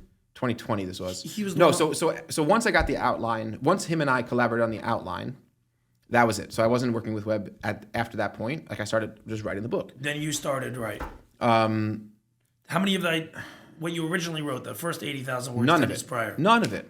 Garbage. Wow. Total garbage. And nothing from that? There was a few. No, there were some characters. No character names. There was some. There was like Georgie. My title character was always Georgie Summers. Okay. That hasn't changed. How did you come up with that name? Georgie was a character from Stephen King's book It that I liked. So Georgie had a brother in It, which is about the clown that eats kids. Georgie's brother Bill had a stutter, and I always liked Georgie as the character. And in my initial draft of this book, I gave Georgie Summers a stutter. So you have to understand, I wrote an entire book where Georgie Summers stuttered. Every time the character spoke, there was dash like Right. So that's if I'm going to say I'm going to change my clothes, I'm going to change my clothes. That means CH dash CH dash CH dash CH dash change. Oh my God. Every single time he wrote, he had a stutter. But it was for me in the beginning, it was very important for him to have a stutter, because when he got to Scatterplot and he got hold of some of the tools there that activated like the sort of the magic within him, he lost his stutter.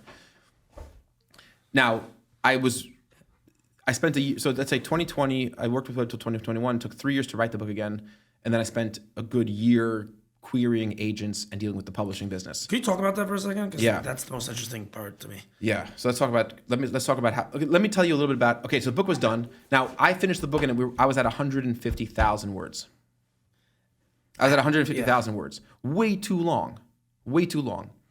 You knew it was too long? Or yeah, I knew it was too long. I think there was some point in time I convinced myself that it wasn't, but then I was like, this is if once you get into, look, when you print it on larger paper, but this is a 5.5 by 8 inch trim size. Middle grade has to be written in a slightly larger font, and in a book this size, you're talking about like a Harry Potter 700-page book. It's like it's no one's reading that for a first-time author. Right. You earn that trust from readers when they're into your series. What's her style of writing? Sorry to go off topic, but is she? She outlines. She outlines. So you can actually go online and see a lot of. She shared. Yes. No. She outlines in detail, chapter by chapter, character. What says you can go online and she actually on her website. She has a series of. She's a savage, by the way. Do you see her on Twitter talking about like transgender? Savage. I love her. She's hilarious. I love her, and she's an incredible writer. Obviously, you don't need me to say that. Did you send her a copy? No. So I have another story. So Neil Blair is J.K. Rowling's agent. Neil Blair is a Jew, an amazing human being. He is the most powerful literary agent on the planet. He makes 15% of what J.K. Rowling earns. He's the chairman of Pottermore, and he's the executive producer of all 7 films. Part of my story of my journey here is becoming friends with Neil Blair through the chief rabbi of South Africa, which was a crazy story unto itself. Please tell me this. It was a crazy story. So again, when you say he's a literary he read the book and he gave me a quote. So I'm using his quote in all my marketing campaigns. Neil Blair. Can we just talk for a second? What does it mean to be a literary agent? So let me tell you how the book publishing business works a little bit. There's traditional publishing and self-publishing as your 2 top-level categories. Self-publishing has taken off a lot over the years, where you can go and get your book printed. So like I get a book printed, put it on Amazon. Amazon has something called Kindle Direct Publishing, KDP. You can upload a manuscript and somebody buys the book, and Amazon's warehouse will print the book, bind it, send it to the customer. There's more to it, and we'll get to it. Traditional publishing is very different.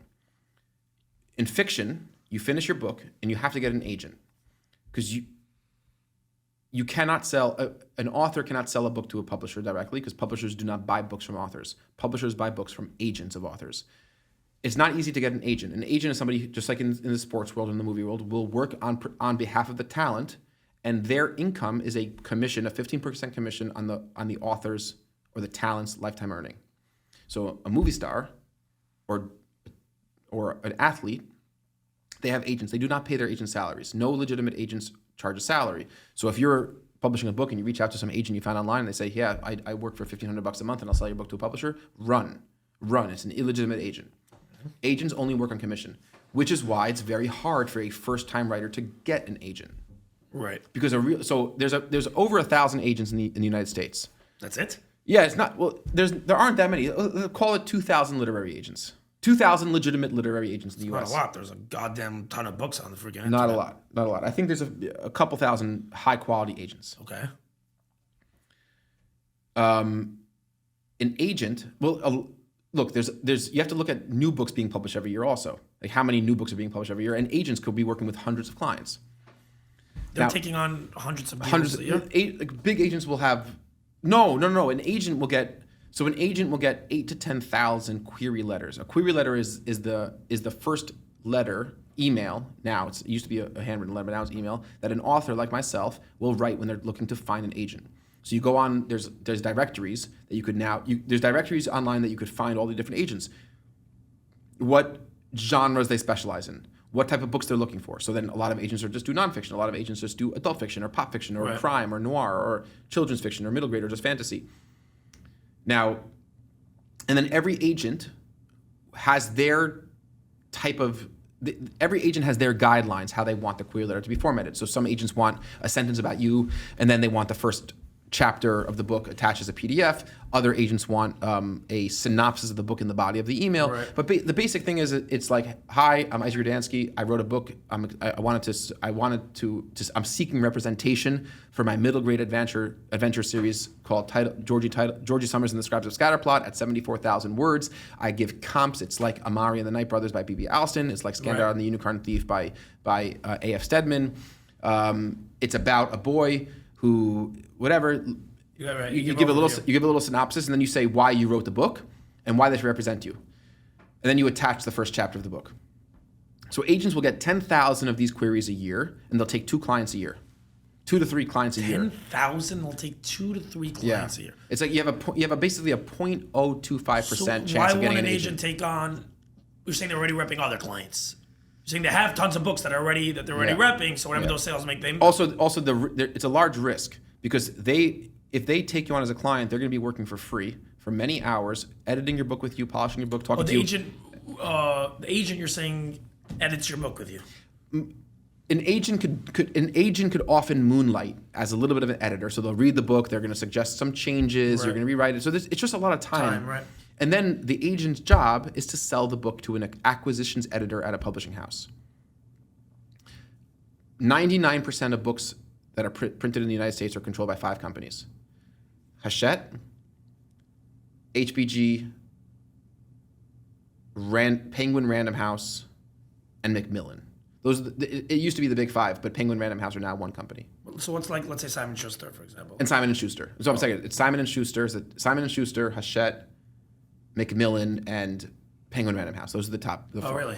Now, Stephen King, for example, is published by Scribner. Scribner is a imprint of Simon & Schuster. So those 4 companies I mentioned, they own basically every single mainstream imprint, which are just smaller publishing houses that Right. will specialize in. So like when Ben Shapiro is published by, what's he published by? I forgot who publishes him. He's underneath. It's an imprint. It's a conservative focused imprint of nonfiction owned by Simon & Schuster. Right. I understand. So basically, if you go to your house and you pull a book off the shelf, you're going to see an imprint, Right. and in the front of the book, it's going to say it might be Scribner, it might be Bombardier, it might be Bowser and Bottom line Gray, is it's owned by one of those. and it'll 4. say distributed by either Random House, Penguin, Got it. Simon & Schuster. Okay, now you have Scholastic. Scholastic is actually not considered one of the big 5. They're small. Bloomsbury, smaller, medium-sized publishing houses, but those are like larger. And Scholastic was really put on the map because they won the U.S. rights to Harry Potter. And that was that tripled the size of Scholastic just overnight. Naturally, but yeah. So Each agent is only they're spending a lot of time. They want to make sure that they believe that it's non-guaranteed. There's a few things non-guaranteed. It's not guaranteed that they're going to be able to sell your book to a publisher. Right. Because an acquisitions editor at a publishing house is buying 1 out of every 200 books an agent sends them. Right. And they're only dealing with agents. So they don't guarantee they're going to. So what happened when you started trying to get an agent? So getting an agent was very difficult. Now the traditional publishing industry very much pendulum shifted to woke LGBTQ, especially in middle grade. So I have so many screenshots and just like stories that I've written down of agents websites that like they'll say I'm only open to submissions. The first thing you need to do is find, is the agent open to submissions? Right. Are they willing to take a query letter? So half of the agents you reach out to who do middle grade fantasy or research, and they're not open to submissions right now. Fine, then you find the other half. So I had a list of about 200 agents. And I queried every one of them. Now I queried them in batches because I wanted to like A/B test my query letters, see what responses I got. And they all have different ways of getting in touch with them, so on and so forth. So a lot of the agents got back and said, I'm only looking for Black authors. I'm only looking for LGBTQ themes. One agent said, I'm only looking for obese heroes. I want to. Have you ever seen the? Oh my gosh, this is so good. Have you ever seen the Dave Chappelle when he came back to MSG, where he's talking about the gay superhero? It was on Netflix, right? Yeah, the gay superhero, and he has Yeah. Oh my gosh, Yeah. this is literally this. Yeah. So it was Unreal. very. So Wow. now I'm not here. I'm no victim. I'm not here complaining about reverse racism. But I'm a tall, You're just saying it exists. Jewish white male, and that's the last person getting published in middle grade. Things not looking good for you. Right. Yeah. Things are not looking good. So now I had 2 different agents request the full. So when you get a request the full, it's like, wow, amazing. I remember like my heart jumped out of my throat one day. I got an agent writes back and says, I read your submission. I'd like to see the full manuscript. Like I liked the first chapter. I liked what you're saying. I want to see the full chapter. So I had a couple agents requesting the full. Both of those agents passed after sending them the whole manuscript, which happens more times than not, Right. because then it's very, very hard to get a traditional agent. So I'm sitting there around and I'm thinking, you know what, like, I don't know, maybe I should look into what's called hybrid publishing. So hybrid publishing is really, again, fast forward, is what I ended up landing on. But this was after I landed an agent. But the way I got this agent was very circuitous. So I get an email, book First of all, aid. what word was that? Circuitous. I never even heard of such a fucking word. Are you sure it's a word? I'm sure it's a word. Okay, fine, go making sure. Okay, go on. Cir- I take it that means non-traditional. no, it means non-linear. Circuitous comes from circle, so it's like it's just roundabout. Oh, interesting. Circuits. Okay. It's like it just. It's interesting. Guys, you just learned a new word. I guarantee you there's not one person I know that's circuitous. Yeah, okay, go on. Go on, it's a grand slam word. I really hope some of your listeners knew the word. No, it's a good word. I do not. I'll be shocked. If people know the word circuitous, we'll put up a poll. But yeah, go on. So, okay. So I get an email one day, book aid for Ukraine fundraiser. Okay, listen to this. So it's like out of the blue. I'm sitting there one night, book aid for Ukraine fundraiser. This was actually after I met Neil Blair. So this is, I jumped ahead a little bit, where the chief rabbi of South Africa, I did some free work for the Shabbos Project, and I helped him like advertise it in the U.S. It was successful. Rabbi Warren Goldstein is the chief rabbi of South Africa. He's unbelievably popular there, but he's popular online. Sweetest, nicest guy I've ever met. And I did all this work consulting for the Shabbos Project, and we developed a nice relationship. And I still talk to the chief rabbi all the time. And we just got into talking. I said, look, I was like, I'm writing a kid's book, and it's like a struggle, and I'm trying to query agents. He's like, my good friend is Neil Blair. And of course I know who Neil Blair is. Like, Neil Blair is the most powerful figure in the literary world.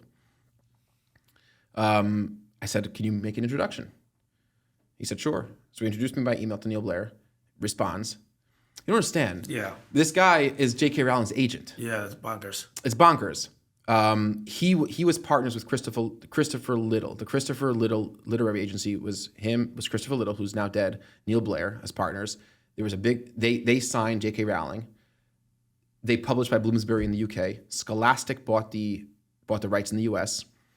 My eventual editor for what this book became, Jim Thomas, was the competing bidder. He was an acquisitions editor at Random House for 20 years. He bid $80,000 for the US rights to the first Harry Potter for the series. $80,000 is not pennies. But for in publishing for a debut author, it's a lot. And he told me he only bid the $80,000 because it was selling a little bit in the UK under Bloomsbury. Bloomsbury as a publishing house was not big enough to handle the US operations. They wanted to sell the US rights. So Random House bid $80,000, Scholastic bid $100,000, and it came back to Jim Thomas, my editor, and he's like, we're not going above 80. 80 is our final offer, whatever. Scholastic won the rights, and the rest is history. But Neil Blair had a falling out with Christopher Little. He left to start his own agency called the Neil Blair Partnership, and J.K. Rowling went with him. Right. Okay, so Neil Blair earns a 15% commission on J.K. Rowling's earnings. He's saying he has a few dollars, doesn't he? Yeah, and he runs the Harry Potter films, the Broadway plays, executive producer. So if you look at his, if you look up The Crimes of Grindelwald, you'll see on Amazon executive producer Neil Blair. No, I got it, and he's on here. Yeah, so he wrote. You'll see in the front. He gave you an actual. Yeah, he read it and he gave me a quote. That's crazy. He read the book. Yeah, look, he read the book enough. Right. Did he read the whole book start to finish? No. Okay. In the hardcover, you'll see his blurb in the front. It's not in here. That's still crazy. And in the marketing, I use his whatever. So he introduced me. Okay. So the big irony here is that his agency, the Neil Blair Partnership, doesn't really do children's or middle grade. They're much more now in adult fiction, adult entertainment, plays, whatever. Like that's what they do. So I ended up developing a nice relationship with him. We started working on something after October 7th. I reached out to him saying, I want to write a book called The Anti-Semites Dictionary and just go from A to Z, like apartheid, proportionate response. How do you know that he's pro-Israel? I know he's because I know him now. I know him. I know him. So I see him. I follow him online and we talk. And he's very pro-Israel. And he's actually he's in J.K. Rowling's corner, right? So that's first of all. He's also himself a very outspoken supporter of Israel, right? And he was very outspoken against the protests in the UK, the Hamas protests and calls for ceasefire. Was very outspoken against it. Okay, so we've collaborated. It didn't turn into a direct agenting deal for my book. Okay, why not? What did he tell you? Well, he didn't. His agency. He's not dealing with his agency wasn't doing middle grade and children, so they didn't have really a department to do it. And then a year later, they did bring somebody in. I tried reaching out to her. It just fell flat. Sometimes when I developed a relationship with Neil Blair, in my brain was like every door is going to be wide open for me. Right. But then a door will slam in your face, and it's like okay, and you have to continue moving. Right. You have to continue moving. So it was a very tough period. It was I really thought that I had it, and it was I had the in, I had the shortcut. Okay, but it didn't pan out. So I get an email, book aid for Ukraine. Basically, it's this organization that was trying to raise money for Ukrainians right after the war started in Ukraine. And the way they were raising money was saying, donate, and you could bid on, authors could bid on getting a meeting with an agent, a 30-minute meeting with an agent. Interesting. So I was like, interesting. Like, why not? So I looked. So there was a few different names that did middle grade. That looked to me like did middle grade. Becca Langton was one. Sam Copeland was another, and Juliet Mushins or something like that was another. So I bid on. So Sam Copeland's was already up to like $1,500, $1,500, $2,000, $2,500 people are bidding to go to him. So I left him out. Too expensive just to bid and like get 30 minutes. Just right. And what am I going to get out of it? Some feedback on my first 30 pages. Yeah. So I bid on these other two. I won for $400. It was maybe less, $300. A meeting with Juliet. I get an email from the organizer the next day saying you won this auction where you could have a 30-minute call with Juliet, but she got back to me saying that she doesn't deal with middle grade or young adult right now, so it's like she's not really a fit. So she's like, I could give you your money back, which is obviously a nasty feeling, like you're donating to a cause. She's like, or I was like, is there another agent available? And then she responds a couple of days later, Sam Copeland is willing to speak to you. Wow. Now Sam Copeland is like a primo agent. So he's a partner at a company called RCW out of the UK. His clients include Alex Michaelitis, who wrote The Silent Patient, was a huge book here, Holly Jackson, Annabelle Stedman. He's a real deal agent. He's a real deal agent. He has a real deal agent, real clients. I said, fine, great, I'll speak to Sam. It's going to $2,500 the day before. Yeah. 2 days ago, yeah.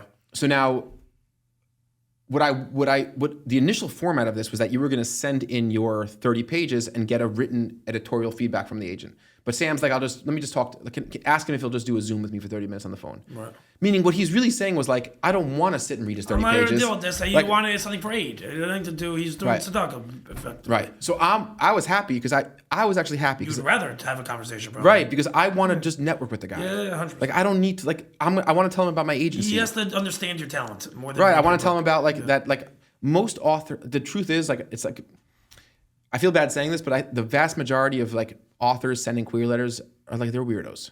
Right. And what I wanted to say was like, I'm gonna be able to advertise this book and I'm gonna be able to like promote it. I'm meant to do this. Right. So like, yeah.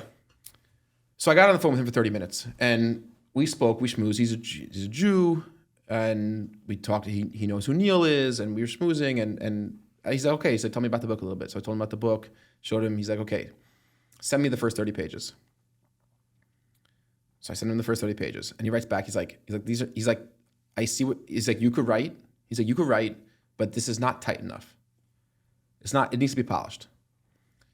I said, okay. I said, Sam, I said, if I really polish these 30 pages to the best possible extent that I'm able to, can I resubmit to you? He said, yeah, you can resubmit. Which to me meant like, he's inviting me to resubmit. Now he might've just been like being nice and he'll send me like a rejection. But right. In my mind, I was like, okay, game on. I'm focused. I'm laser focused. I spent the next 6 weeks really polishing the first 30 pages of the book, like really tightening it up and doing what I can. And like in this final version of the book, it opens up with Georgie in an afternoon in his backyard. When I first sent this to Sam, it was Georgie waking up in the middle of the night and there was like a strange light coming from the garage. Right. And Sam was like, Isaac, he's like, you don't understand. 50% of middle grade books that I get sent is about a kid waking up in the middle of the night right. with like a strange light coming from somewhere. Right. He's like, it's so cliche, it's so boring, and like I need something better. Okay, so that's what he meant by polish, like a little bit more unique, creative. Yeah. So I polish it as best I can. 6 weeks later, I send it back to him with a very nice email saying like, I'm gonna advertise, it's gonna be great. Like I'm really able to sell copies. Like you're not gonna regret working with me. I'm gonna work as hard as I possibly can. I'm all in. Okay, so the 30 pages are attached. The next day, I'm like sort of twiddling my thumbs. I'm nervous. I look him up online. I'm like just doing some research on this guy, Sam Copeland. I want to see the clients he works with. And I see on Amazon.co.uk, which is Amazon's UK marketplace, that he's also a middle grade author himself. So he's published. He wrote a book called Charlie Changes into a Chicken. He wrote a series called Tuchus and Tops Investigate, The Underpants of Chaos. Middle grade, younger than, this is like 9 to 12. He was probably like 7 to 9, like a little bit younger middle grade. And he's not known as an author. He's known as an agent. He's known as an agent. So he's not really selling copies of his book. So on Amazon, if you scroll down below any product, you'll see the rank in its categories, right? So like you'll see what number is this book in comparison to all books in the UK library. So he was at like 600,000. I don't know, it's probably a couple million books in the UK library on Amazon, 600,000, which means he's selling a copy a week. He's not selling copies. So I said, okay, I'm gonna take a shot. I reach out, I email him, I say, Sam, it's very inappropriate to keep emailing an agent after you've like emailed them. It's like just like they'll get back to you. It's like, well, you have to do follow up. But yeah, I'm with you. I understand. The unwritten rules in query letters is that after 8 weeks, if you haven't heard a response from an agent, you could send a follow up.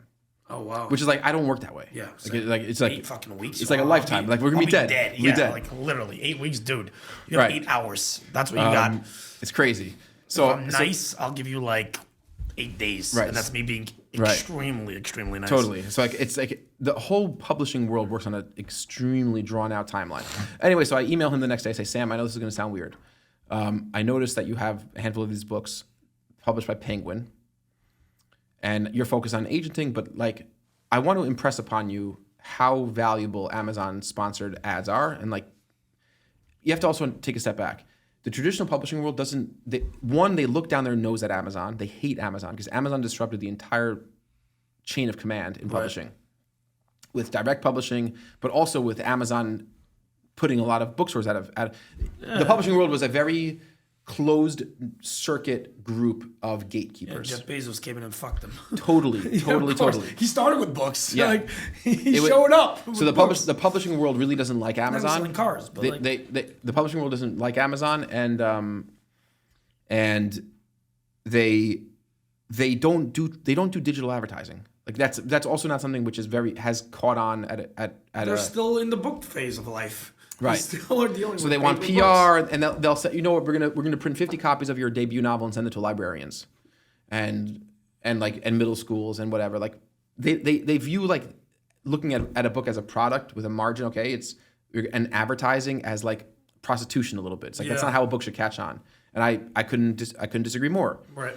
Anyway, so I go to Sam and I say, Sam, I run a digital advertising agency. We're an award-winning advertising agency, and we're partners. We're Amazon premium partners. Not true. There's no such thing. And I said we have as Amazon premium partners, we have Amazon value add dollars at our disposal. Also not true. No such thing as Amazon value add dollars. That's great. I didn't want to come off as a creep that I'm saying like I'm going to just use my own money to advertise your book. Yeah. So I said no, just as a favor, I'll use. Our agency has dollars we can spend. Anyway. We have it anyway. I want to show you that we could do this. So he responds the next, and I was like, I went upstairs. I told her, I was like, you were telling him what, that you're gonna. I said, if you give me access, if you can get me access to Penguin's Amazon listing page for your book, I'm going to promote your book for you and show you that we could start selling copies. Isn't getting access to Penguin's Amazon listing insane? Yeah. The whole email was insane, which is like this guy I had met him through Book Aid for Ukraine. Now he's asking for access to my Amazon account, so he's going to sell my books for me, books that I haven't been able to sell myself, that Penguin hasn't been able to sell. It's like, it was a moonshot. So I walked upstairs. I told Fred, I said, I either just blew the closest relationship I have right now to getting a book deal, or this is going to turn out well. And I told my wife what I did, and she's like, "It's so stupid. Like, he's gonna think you're such a weirdo." I was like, "Yeah, you're right. Probably. He's probably gonna think I'm a total creep." So he responds the next day, like sort of like that, which is like, huh? He's like, huh? Question mark. Like that was the email. It's like, huh? The email again. He's like, huh? Like this sounds very. He's like, this sounds very strange. ... And then like another ... I don't want to inconvenience you. ... And that was it. So like he obviously read the email. He took the time to respond. He's poking. So I said no. I said this is 100% legitimate. I need like, and then probably because he's also a Jew and has like this chutzpah about him, he was like, okay. He's like, I'm gonna get you access to Penguin. I'm gonna get you access. That took like a week. It took like a week just to get access to, because Penguin. You're trying to get into Penguins. And also these guys are idiots, and like they went very slow, and they wanted to understand that it was secure, this and that. Like I finally got into Sam Copeland's Amazon account, got added as a manager, and I had to go in and put my own credit card in. So like, had any of them just gone into the billing section of their Amazon account, they would see my own personal credit card is on there. But I started advertising his book for him. The long story short is I sold 9,000 copies of his paperback in a matter of weeks, which was like, it was bonkers. It was bonkers. We got him we got him into the top 100 books sold in the entire Amazon, not children's books, mystery and thrillers, all books. He was in the top 100. 9,000. That's a lot. It doesn't take a lot. Really? To get into the top 10, 100 doesn't take a lot. It jumps. No, it doesn't. It doesn't take. No, 9,000 copies is a lot of books. It's a lot of books. Yeah. For how long? No, once you had to be selling 200 books a day, 300 books a day, in that range to be in the top 100. You were selling 200-300 books. Yeah. Wow.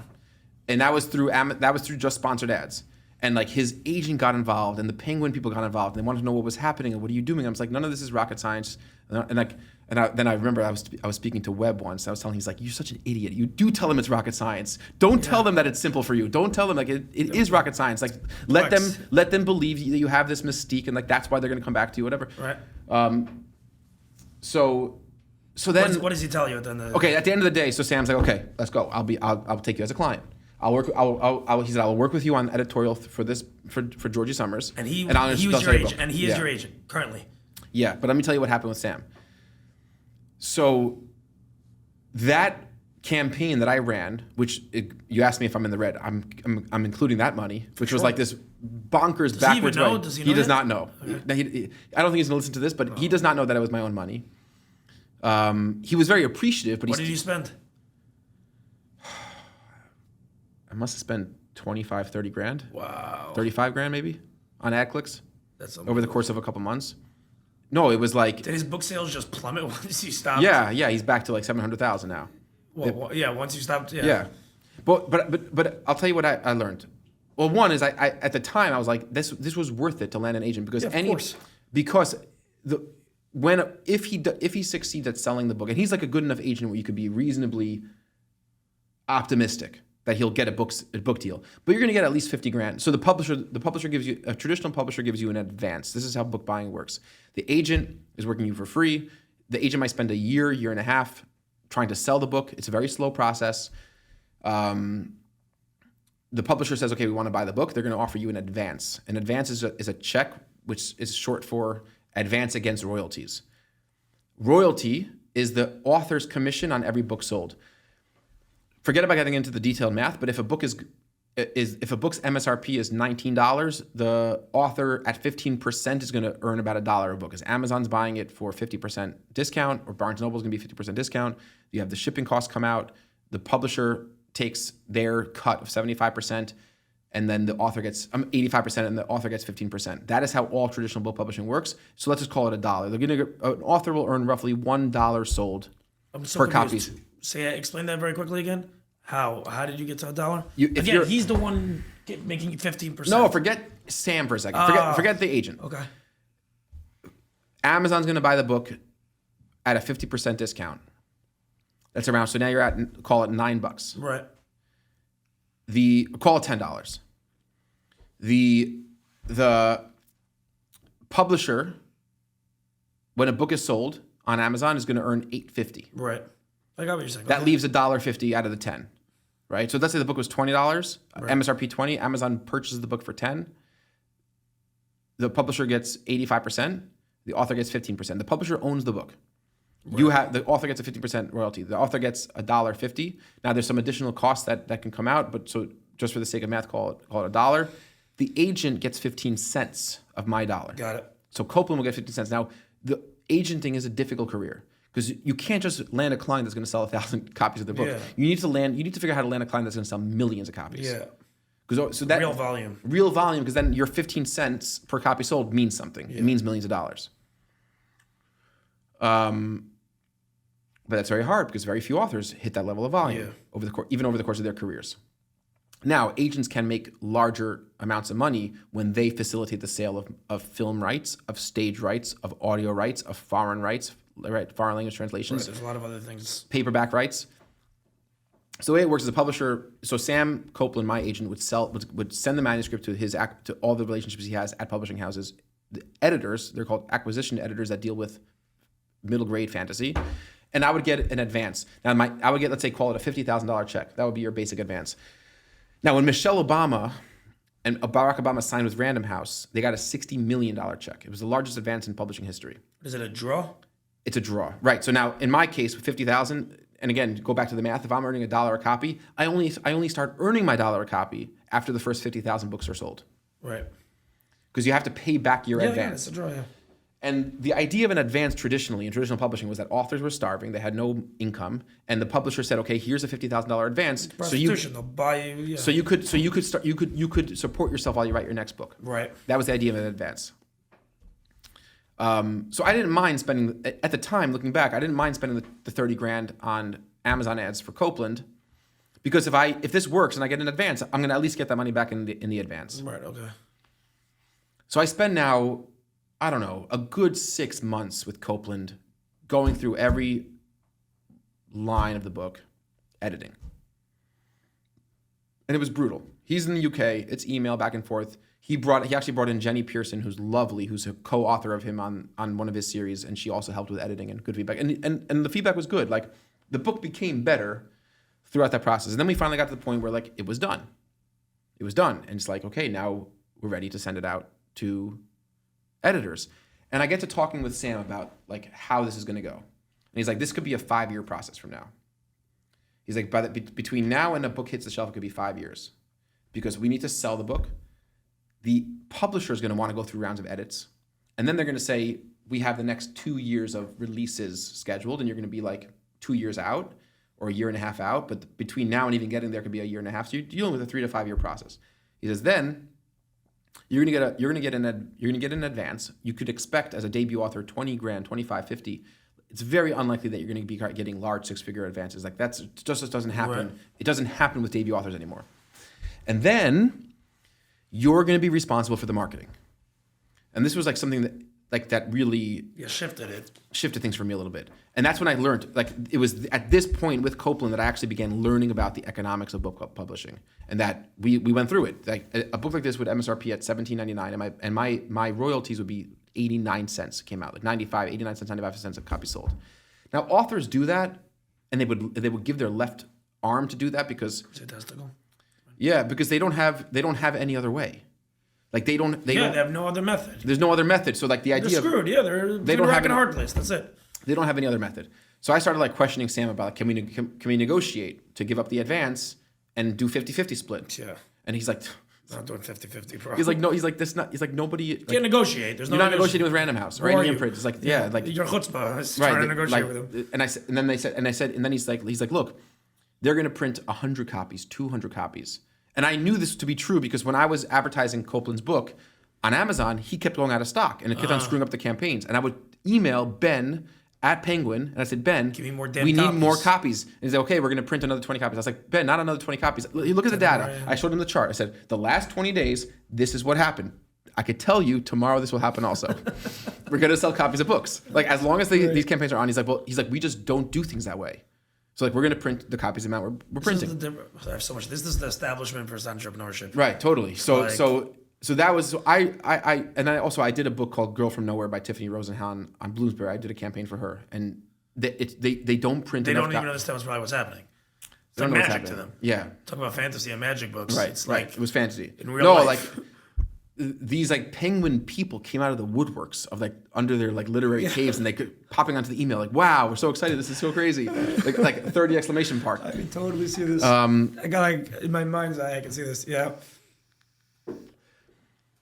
So it struck me. So he's like, look, he's like, it used to be that the publisher would do a lot of the marketing. He's like, they're not going to. He's like, publishers now are really only even buying books that they feel that their authors have what's called a platform. They have social media following. They have an email list. They have, which I did. I had my courses. I had my email lists. I had advertising know-how. I had proven. I landed Sam as an agent, really not on the quality of my writing. Yeah, but more on just like pushing through, saying, I could help me polish. You used a circuitous way, or whatever. Exactly, you call it. like a circuitous way. help me polish the book, and I've proven to you that I could sell copies. And Sam Copeland, he also had enough humility to understand that I was successful in selling copies not because he was a well-known author. He's not a well-known author. Right. No one knows who he is. Honestly, for him also, by the way, if you're going to push sales, then it makes it worth it for him because that's where the cash is. Right, but it's title. The three things that matter in a book sale are title, cover, and price. It's like the thumbnail on YouTube.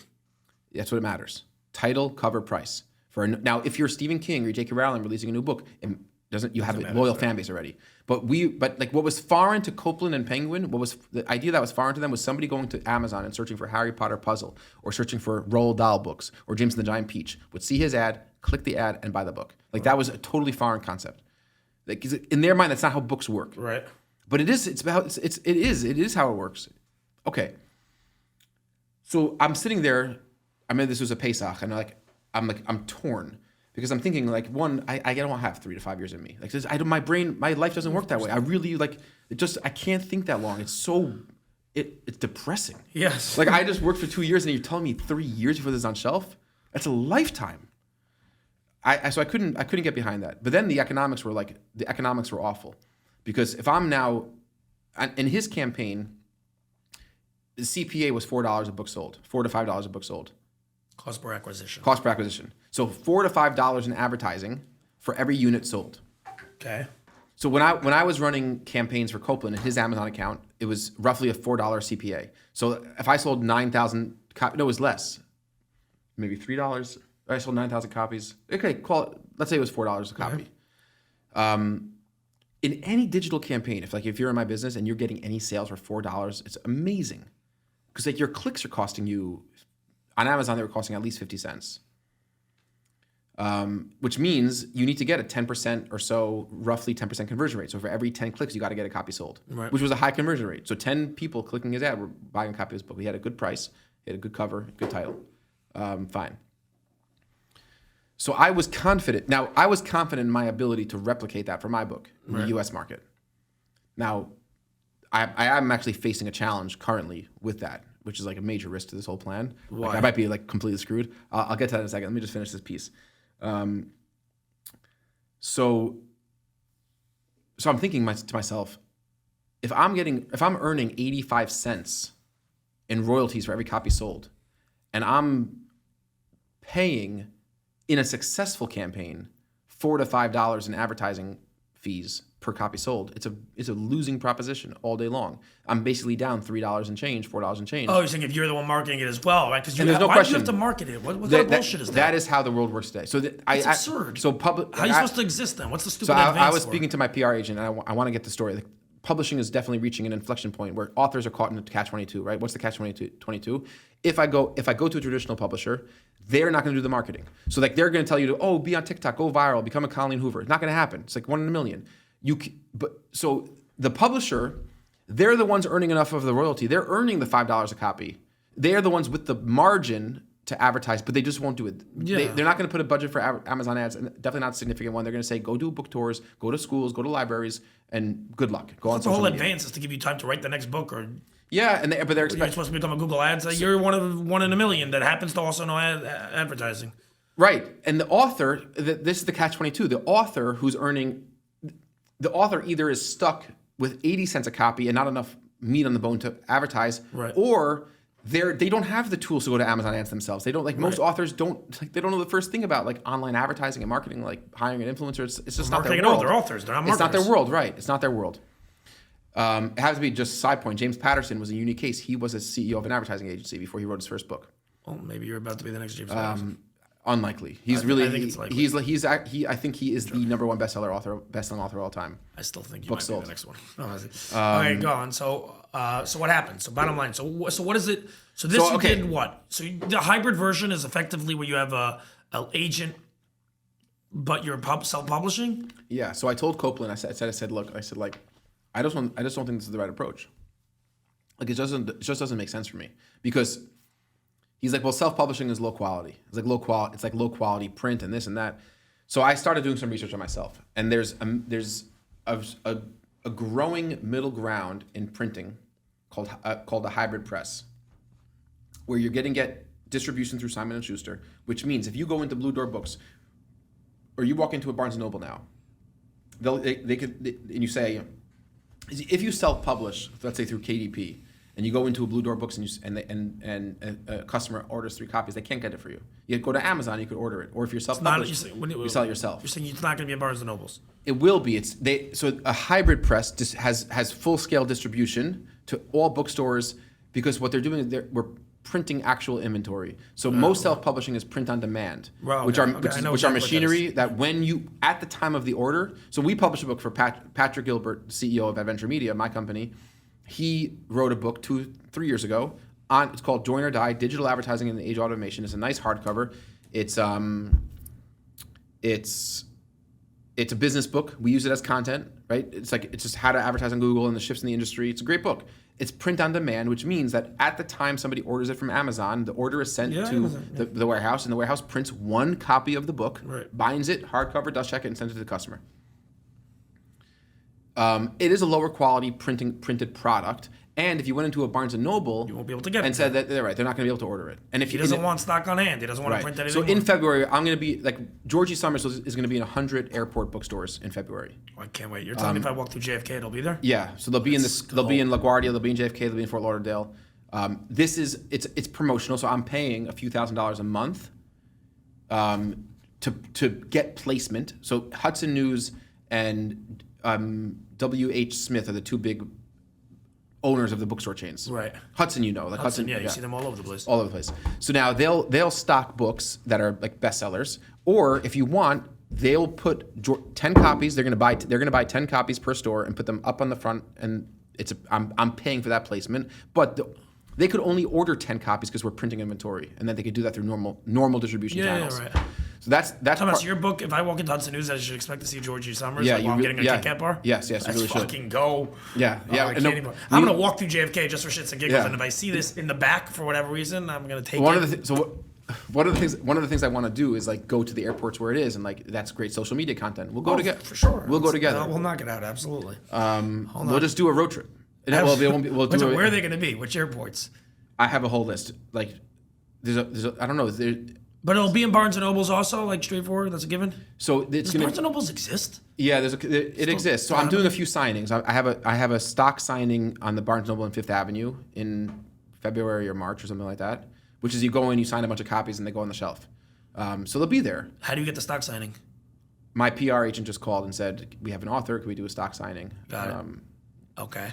These are small. Where's Copeland now in this whole entire thing? Do you ditch him? I sort of ditched him. Oh, wow. Okay, now I have a good relationship with him. When he comes into New York, we meet up. I'm going to go to London. Whatever. But how's he making money for all he's this not. work? He hasn't made a penny. Wow. But I also. But you're going to take care of him. You're saying if it doesn't. I sold 9,000 copies of his book. Oh, does he give a shit about that though? I sold more copies of his book than he's ever sold in his life. He got a contract for 2 more series in the Tookus and Tops Investigate. Oh, he from did. Penguin. Oh, you're saying he made money on that? First of all, he's making money on the 9,000 copies, so he's making royalties. Every time a customer buys a copy of his book through my Amazon campaign, he's making a royalty. No, I got it, but again, I just would figure that was if he took meaningful on to the him. book, he took it. Yeah, he wanted to take this on. So I said, look, I just don't think this makes sense. And I ran it by him. I explained to him the numbers, and he's like, I was gonna and he was arguing with me in the beginning. He's like, no, this is not the way to do it. And I was like, okay, well then explain to me why. Explain to me why my math is not right. And then eventually he was like, your math is right. You're going to be very frustrated. They're not going to print enough copies, and you're not going to make any money. And you're going to be. You want control. You want the ability to. Yeah, obviously. So. Okay, so then with Greenleaf, which is the premium hybrid press in the nonfiction world, because hybrid publishing is very rare in fiction, because most fiction authors don't. I'm not here to say I don't have a lot of money, but most writers who just wrote a novel, I don't have a lot of money, but most writers. They don't have the ability. What did you put down to get this into stores and everything and self-published? You still need some money. You need what? You probably need 30, 40, 50K in order to Right. So you need to win a bet on Trump on the popular vote in order to secure 40K in that. Right. Done. Like I possibly just did last night. It was an amazing bet. No, betting on the popular vote was ball. I have to show you my I'm sending it to you, my post. Okay, I want to see it. But listen, so okay, that's the hybrid press model. And you get normal distribution, and you get a very premium book. So it's very rare in fiction to do a hybrid press, because it's uncommon for somebody who wrote their first children's novel to be like, I'm going to go and print 5,000 copies and figure There's this out. that few people you're saying that really fit this Right. category. So Greenleaf is big in fiction, in nonfiction. So it's very, but because business people have. Yeah, saying, because right? so if you're a CEO of a company and you want to write a book and publish a very premium, beautiful hardcover book with a dust jacket and get it into airports because it's going to be something that helps you with your consulting business or your agency or whatever it is, those are the figures who tend to have the money to write the business book. Right. It's not only money; it's the wherewithal, whatever. Fine. So Greenleaf does. They had a children's division. They had done work in fiction. Went to them, spent a lot of time negotiating the contract. Where my royalties now on, long story short, with how everything is structured. So I had to pay up front. So I hired Jim Mattson.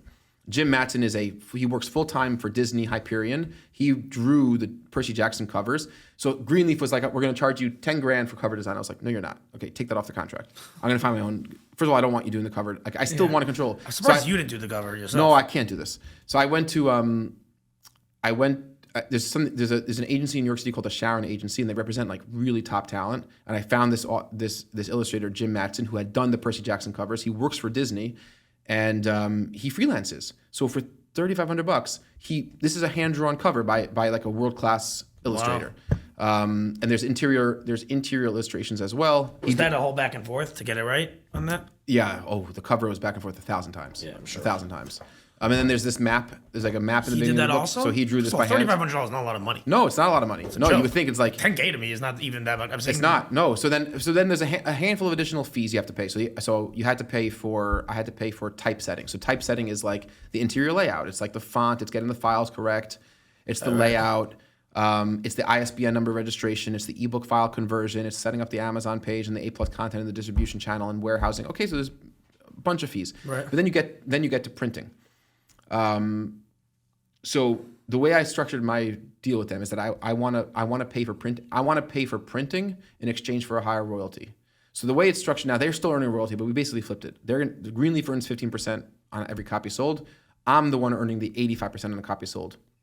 The way that basically shakes out once you add. What's the advantage for them to do it? The 15%? What? What's the advantage for what? For them to flip it that way. Instead No, of because they could subsidize the cost of printing inventory up front and instead take a higher commission on units sold. Okay, got it. So I said I'll pay for printing, but I because the way I want to structure this is what are they offering you now? Just ability to placement? Like, what's the publisher at this point offering you? What is a publisher in general? You're paying for the print, right? So that's what I'm asking. So a publisher in general is offering you distribution. Oh, distribution. Distribution and printing the book. But now, if we were to have signed with a Penguin, they're printing 100 copies, 200 copies, maybe. I actually spoke. I had another. I saw in this whole process. Right after I sort of said like the Copeland thing is not going to work out, another agent I had reached back out to me, and wanted to speak. Dan Lazar from Writer's House, also a very, very big agent. And I got on the phone with him, and he's like, your writing is good. He's like, I wanted to speak to you because I didn't want to just give you a hard pass because your career letter was good, your writing is good. You might have something here, but I'm only focusing on graphic novels. He's like, I recommend you reach out to this guy, Jim Thomas. He's like a premium editor. He used to work at Random House. I know him from Random House, whatever. Reach out to him. He'll help you continue to polish. This was after Copeland. This was after 6 months of editing every single page of the book. I reached out to, so my attitude is if somebody gets back to me and tells me to make a phone call, I'm going to make the phone call. Right. It's like, it's such an arrogant attitude to be like, no, it's good enough the way it is and whatever. So I called Jim Thomas. There was a vibe. I vibed with this guy. And I hired him to do another round of editing. It's nonstop. You're just nonstop. It was nonstop. What a grind. It was a grind. So Jim Thomas reads the book and he liked it. He's like, dude, this is awesome. But he's like, Jim Thomas is the guy who worked at Random House for 20 years. He was the one who bid on Harry Potter. He's like, your writing is top. He got you to that guy? Yeah. Oh. But now Jim Thomas is not at Random House anymore. Jim Thomas is now, he spent 20 years at Random House and he's now a freelance editor. Jim Thomas is like. So why didn't you go to him all along? I didn't know who the hell he was. Oh, got it. Okay. So it was an introduction from Dan Lazar from Writer's House. This was after I had already had Copeland as an agent, I had queried Dan Lazar 6 months prior. Right. And he finally got back to me. This is how it works. Yeah, this is life. Throw a lot of things at the wall. So then I'm working with Jim Thomas, and Jim Thomas reads the whole book, and he was like the first editor I really worked with that read the book start to finish, understood every character, understood what was going on, and he's like, look, he's like he's like the writing here is really top shelf. It's like quality of what this is what top big 5 publishing houses are putting out. He's like, but this could be elevated. It's too long. You have too much complicated plot and subplot. We could thin this out. And I was like, Jim, I don't have it in me. I was like, because now I'm getting PTSD, because this is what it felt like 10 years ago when Webb Stone first told me, like, I just have notes. Right. And I was like, Jim, I do not have it in me. I can't do it. I said, let's give me a few tips on how to improve the manuscript without having to restructure a major rewrite. Right. He's like, okay. He's like, sure. And I went to bed that night feeling like such a loser. Why? Like, because I'm like, here's a top shelf editor telling you have something golden, telling me straight that this is quality, and I have a gut sense when somebody's just pandering or somebody's telling the truth. And this guy Jim Thomas was like, he tells the truth. Yeah. When he loves something, he's ecstatic. When he hates something, he tells me, he's like, Isaac, this is bullshit. Yeah. He's like, and he'll just say, this is bad, this is cliche. And I'll even say, like, I have such a great idea I want to share with you. It's like so awesome. It's like, you're gonna love it. And he'll be like, that's like the most, it's just cliche and boring, and it's been done before, and it's dry. Yeah, just like, tell it to you as it is. Just tell me as it is. So I went to bed feeling like I put years into this. I put money into this. I'm like, and here's a high quality person telling me that this could be better, and I'm just saying, I'm taking like the lazy, weak, wimpy, bedwetting way out. Right. Of just telling him I'm not going to do it. Yeah, I'm too tired. I basically said, give me the mediocre version of this. Yeah. And I just didn't like that. So then a week later I said, okay, let's do this. Tell it to me straight. He's like, okay. So initially there was something called in the book called the Book of Fate.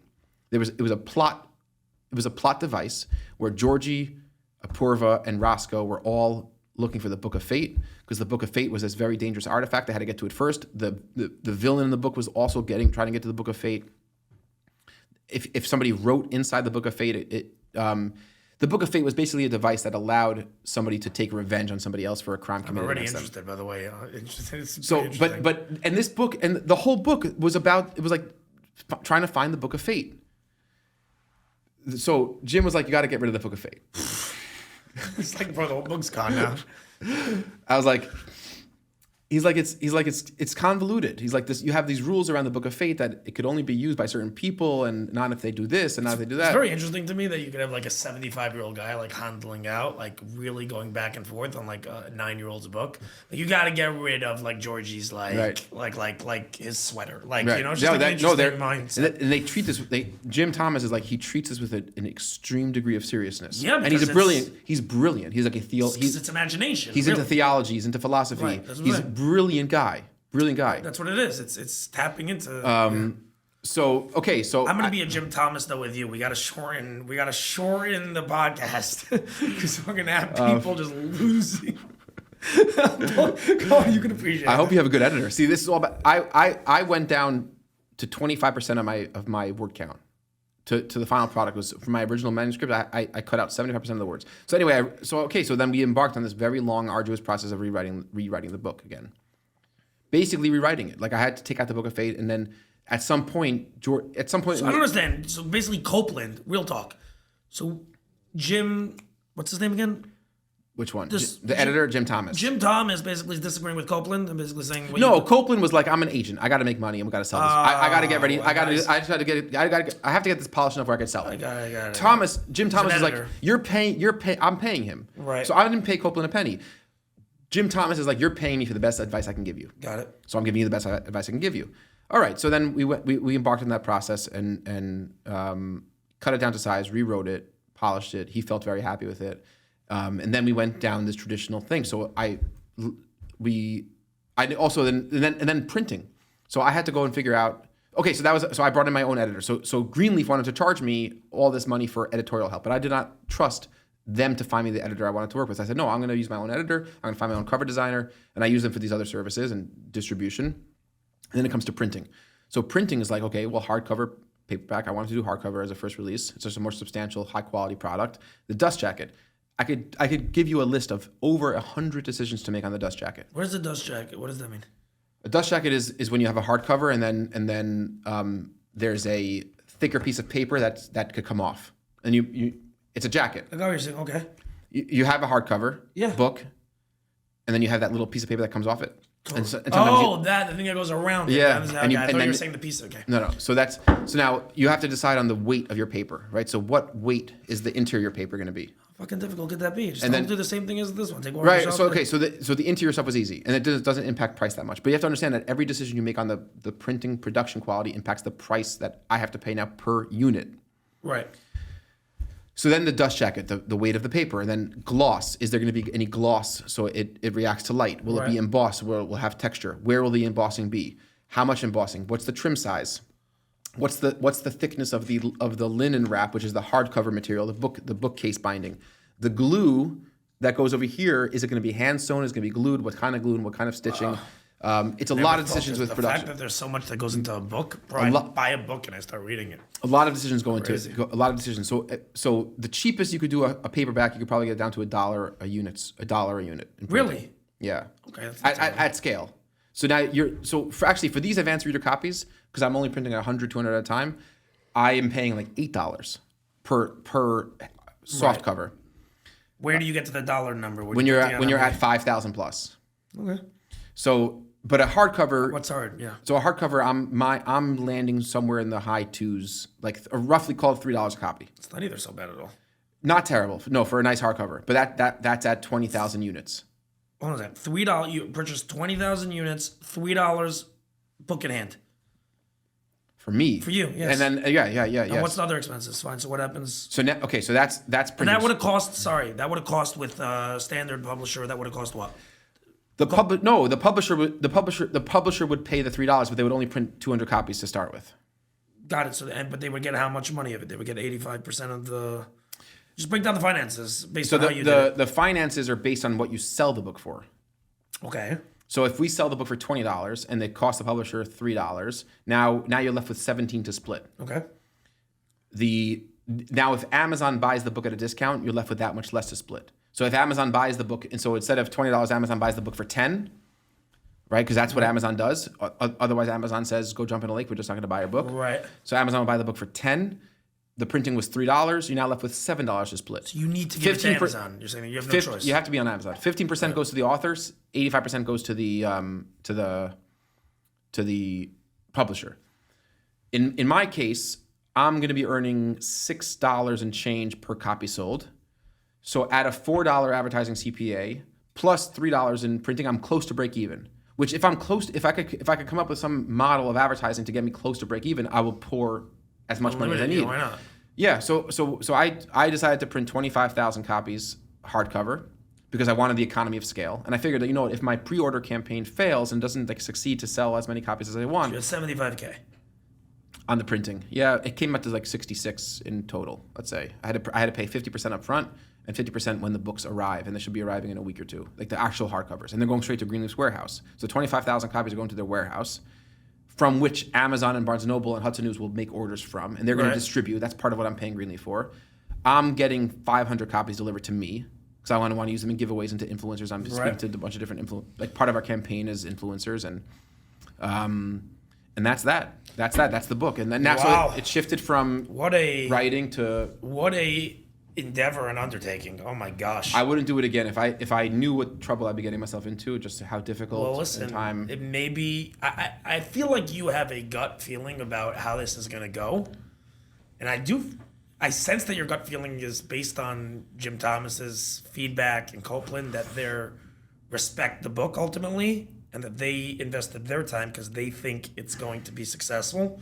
That's what my gut tells me, and therefore you are hopeful and optimistic. I'm optimistic because it's it's sort of ingrained in this idea of optimism. No, not ingrained. I'm talking about the gut. Like I think I might hit it right now.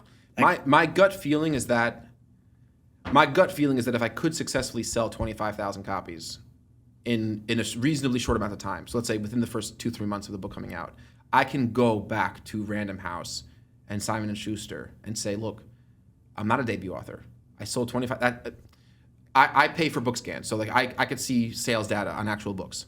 So when Angie Thomas released Nick Blake and the Remarkables, which was like a big middle Why grade can't we release, just get a major marketing campaign to get you 25,000 sales in the first 3 months? that's really what my focus has been for the last.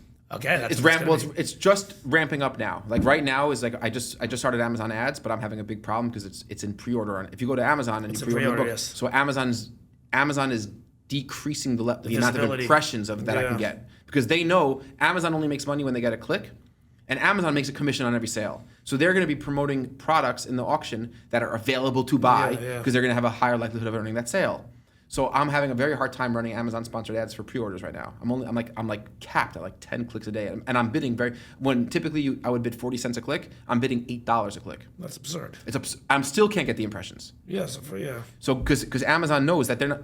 I could bid $8 or $80. They're going to only earn anything if I get a click. Yeah. But a customer is much less likely to buy a book that says available February 4th. Yeah, no, for sure. That's for sure. So that's part of it. But now, so I'm shifting more money into influencers. I'm doing a lot of stuff on Goodreads, and I'm doing stuff on Fable. You're on Mislaibeled. I'm on Mislaibeled, which could very likely be the linchpin. It's gonna be the linchpin. I can tell you that right now. It could be the linchpin of the strategy. I can tell you that right now. So my gut instinct. I'm not here. Like, I think I'm like honest with myself and like where I fall short. I think the book is good. I believe you. That's what I just said. And you didn't tell me that. My gut instinct is that the book is good. I have a little bit of an instinct that this book doesn't fit well, and it does. And this could be a good thing or a bad thing. I think it's too big of a book for 9-year-olds today, where they're really reading Captain Underpants and Diary of a Kid and graphic novels. That's where that market has gone.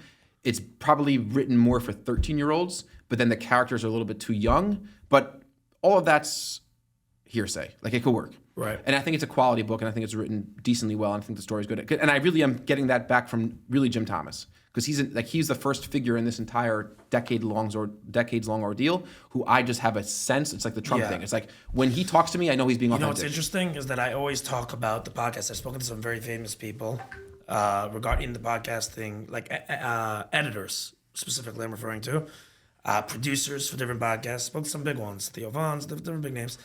And this was earlier on in the podcast when I was with whatever. 6 months, really a year and a half ago when I was first getting started, and I was trying to like get a sense, like, you're always biased obviously on what you think is good, and I was like to the guys, I'm like, I'm telling you, we got the sauce. Like, I'm telling you, I know when you have an energy, a vibe, a flow. You feel it. And and I got in touch with some of these guys, and they called me, they're like, your stuff is fantastic. Like, you guys really have the chemistry, you have the flow. I'm like, do you mean that 1,000%, or are you just trying to? But I always believed, and I did. They really, really meant it. Like, they weren't bullshitting. Like, they truly felt like we had a very, very strong, like, we could go somewhere, and that's why they were giving us their time, and they did. But I relate to what you're saying in that regard. But right now, at the end of the day, this is coming out when? It's available for pre-order now on Barnes & Noble, on Amazon, at Blue Door Books, at any bookstore. You can go in if you want to order it from a bookstore. You go to Amazon and buy it. Just search for it. You'll find it. Okay. It will deliver on February 4th. Guys, it's very, very simple. Georgie Summers, Isaac Rudansky. Hanukkah's coming up. Okay, for your 13-year-old son, your 9-year-old, 9 to 14. Any of your listeners want it for Hanukkah, I'll get it for them for Hanukkah. Okay. Meaning if they pre-order it, we'll get them a copy. Hanukkah's in December. The book ships on February. I know, but I'll get you copies. We'll get you copies for Hanukkah. Hanukkah's an easy Hanukkah present. It's great. Night number 6, lame-ass night. Drop a book on them. Kids love books for Hanukkah gifts. Absolutely. But no, real talk. We have to get every single from person that we know in. So I actually love the cover, by the way. Thank you. Really, the cover matters. Really matters. So we're doing a bunch of like good influencers in the local Jewish community. I think I want to.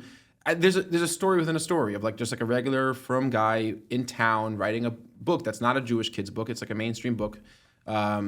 There's something there. So I feel like we're doing the same thing over here, just in totally different industries. Yeah, but it is the same thing. Yeah, it's the same thing. It's very interesting. Striking a chord. There's a story within a story, and you have to ride that. And like part of that like optimistic attitude and with a dose of humility is like, I don't know exactly what outcomes and ripple effects it will have, and I'm willing and open to follow whatever opportunities and pathways open up before me. Right. and I don't take myself too seriously throughout it. Yeah, I heard And that. then, and if you have that dynamic going for you, then you follow the journey. I have one other question. Yeah. We do have to wrap because it's getting later. Yep. I have one final question. Yep. And that is, and I think this question actually is extremely applicable to you. Obviously, name of the pod is Mislaibeled. One of the unique things that I have found is that originally I thought the pod, like when I, obviously it's a play on my name and it was because, I'm mislabeled, etc. And I very quickly realized that every single person probably alive feels misunderstood and mislabeled. Now, you're someone who's an artist. I would assume, very highly likely in your life, getting to this point, you've done a lot of out-of-the-box things. This is just another one of them. What have you felt? How have you felt, mislabeled? And, how have you kind of like gotten past that? I think that's a great question.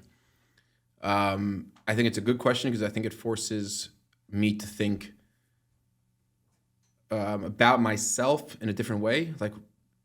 But I would say that a lot of what has driven, because I was thinking about this recently. What drives me or anybody to put in like an inordinate amount of time and energy, which by its definition means you're sacrificing your ability to do other things, whether it's time with your kids. Yeah, it's like time with my kids, time with my family, time for like pursuing other interests, just relaxing. I had a job. By the time I took this out of the drawer and started over again, I had a job, I had a career, I was involved with interesting things, I have kids. I think my insecurity is that people think I'm a joke. I think that's like a piece that drives me. Like, am I being taken seriously by others? I don't doubt that people look, like, I think, like, no, people look at me like, yeah, he's smart and accomplished and interested, whatever, but like, the whole AdWords thing was like a thing from the art, and it sort of fell in, and he fell into it, and he worked hard, and he created a course, and the course is a little bit goofy and whatever, but like, does he really have the goods? He's a bit of a joke. He's a bit unserious. Do you think that thought process will change if this becomes very successful, or will then be the next thing? I don't know. They still think I'm a goofball because I wrote a kid's book 9 to 14, and now I need to do the next thing. I don't know, but I can tell you this. I can tell you this with certainty. It's very possible that some of these fears and insecurities are not solved or cured by tending to them with something external. That's not like my own internal thing. But I can tell you, but for sure, had I not developed my own company and reached some measure of success, at least in my own little orbit of performance marketing agencies and respect. I have employees who look up to me and who I'm responsible for. Whatever that feeling is that I didn't make it or people take me as unserious would be way more severe. Of course. Okay, so if you frame it that way, so then it definitely helps. Gets closer, you're saying? It's all part, like it's complicated because we go back to something we discussed earlier, which there's the chaos element, which is like, I like chaos. I want the next thing. I do want to scale the next tier of success. I want to, but a big part of it is like, I have a chip on my shoulder. I want to prove, I want to prove to the people who feel like he's a joke. No, like I could write a book. I could stick through the process. I could persevere enough to have completed the project. Yeah. Put it out in the world, risk humiliation. I'm saying this. I'm not so afraid of humiliation. That's not my issue. My issue is more like, I think what drove me, or the mislabeled element to this journey, has been, I think that I am serious. I don't take myself seriously, which is separate. I don't need to be taken seriously. I like that we can make fun and maintain our sense of humor, and we should be the butt of our own jokes all the time. I don't take myself that seriously, but like I think I'm want to be respected as I think it's an element of like, is he sophisticated or intelligent enough to do something real? Yeah, to do something real. It's fascinating to me. I think this is more of a not an indictment, but it's fascinating to me just because I know you for obviously a long time. I am younger than you, but I know you for a long time, and I know a lot of people your age, whatever. Obviously, we have a lot of mutual friends, and I kind of was always like involved with people that were older than me, And the crazy part is, and this is really what it comes down to, is I don't know anyone that thinks of you as anything but highly legitimate. That's the crazy. I'm not just saying this. I mean this 1,000%. Right, but it's a weird thing. I don't feel it. Like I But feel that's that. that's the golden. We'll be here till next year. Like We can literally sit here till next year. I'll walk down the street and I'll think that everyone's like snickering to themselves about me. Okay, so but I'm saying you're saying really we should get psychology. we should get a more professional psychologist involved. Yeah, but I feel like you know this a little bit, but like it really becomes more of a psychology thing. It's like that we're always going to be our biggest. Like, where does that come from? Yeah, it's I believe for you, just randomly because I know you, like. That's an inner voice. That's not. There's not a lot of reality. So I wrote to that, but it's awesome. In Idiotic Optimism, which is that other book I started and didn't finish. I have a chapter called "Prove the Bastards Wrong," and I say that like we tend to think of like this idea of having a chip on your shoulder as something very negative, and we look down. Yeah. Oh, she has such a chip on her shoulder. What a jackass. It's like, I don't think that's true. I think the chip on your shoulder is your best friend and your most trusted ally if you frame it properly, because we all have bastards in our life, and maybe it's your parent or it's your 5th grade teacher or it's your colleague or it's your this. It's the people who. And again, this is my take on it. It's like, it's how I interpret it. It's the people who look at you as a little bit of a cad, as a joke, as unserious, as illegitimate. Yeah. And the drive to prove them wrong, even if it's a little bit in your head, can be a healthy drive. But you are your own worst bastard. So the inner voice that's telling you that you're not that good. You're not. And maybe this comes back to why I feel like the commercial viability of my art is very important. Right. Because maybe that's a way of quieting or responding or having a dialogue with that inner voice. And that inner voice is a bastard. I look forward to circling back when this book is a success and having you on again and hearing where that voice is. I look forward to it. This is great. Awesome. I'm excited. I really, really enjoyed it. Guys, no jokes. I'm going to be marketing the shit out of this thing. So I'm just letting you all know I love Isaac. I respect this book. By the way, I feel like we're doing the same thing in a way. Definitely. And I love people that are going on a ledge. It's a creative and metaphysical out of the box pursuit. Yeah. And you're doing it with all your heart. I love it. So real talk, Georgie Summer's coming out February 4th. You're going to see a lot of this, so you're not going to forget it. Honestly, it's an awesome book. We got every single home in the Jewish community that I know in the tri-state area really should go grab a copy. There's no reason not to. Two. Okay, we'll do 2 copies. Done. Okay, peace and love. We have another great episode coming next week. God willing, have good things lined up. Appreciate you all watching. Isaac, thank you so much. Thank you for having me. Anything else you want to plug? No. No, we're good. All right, guys, peace and love. On to the next episode.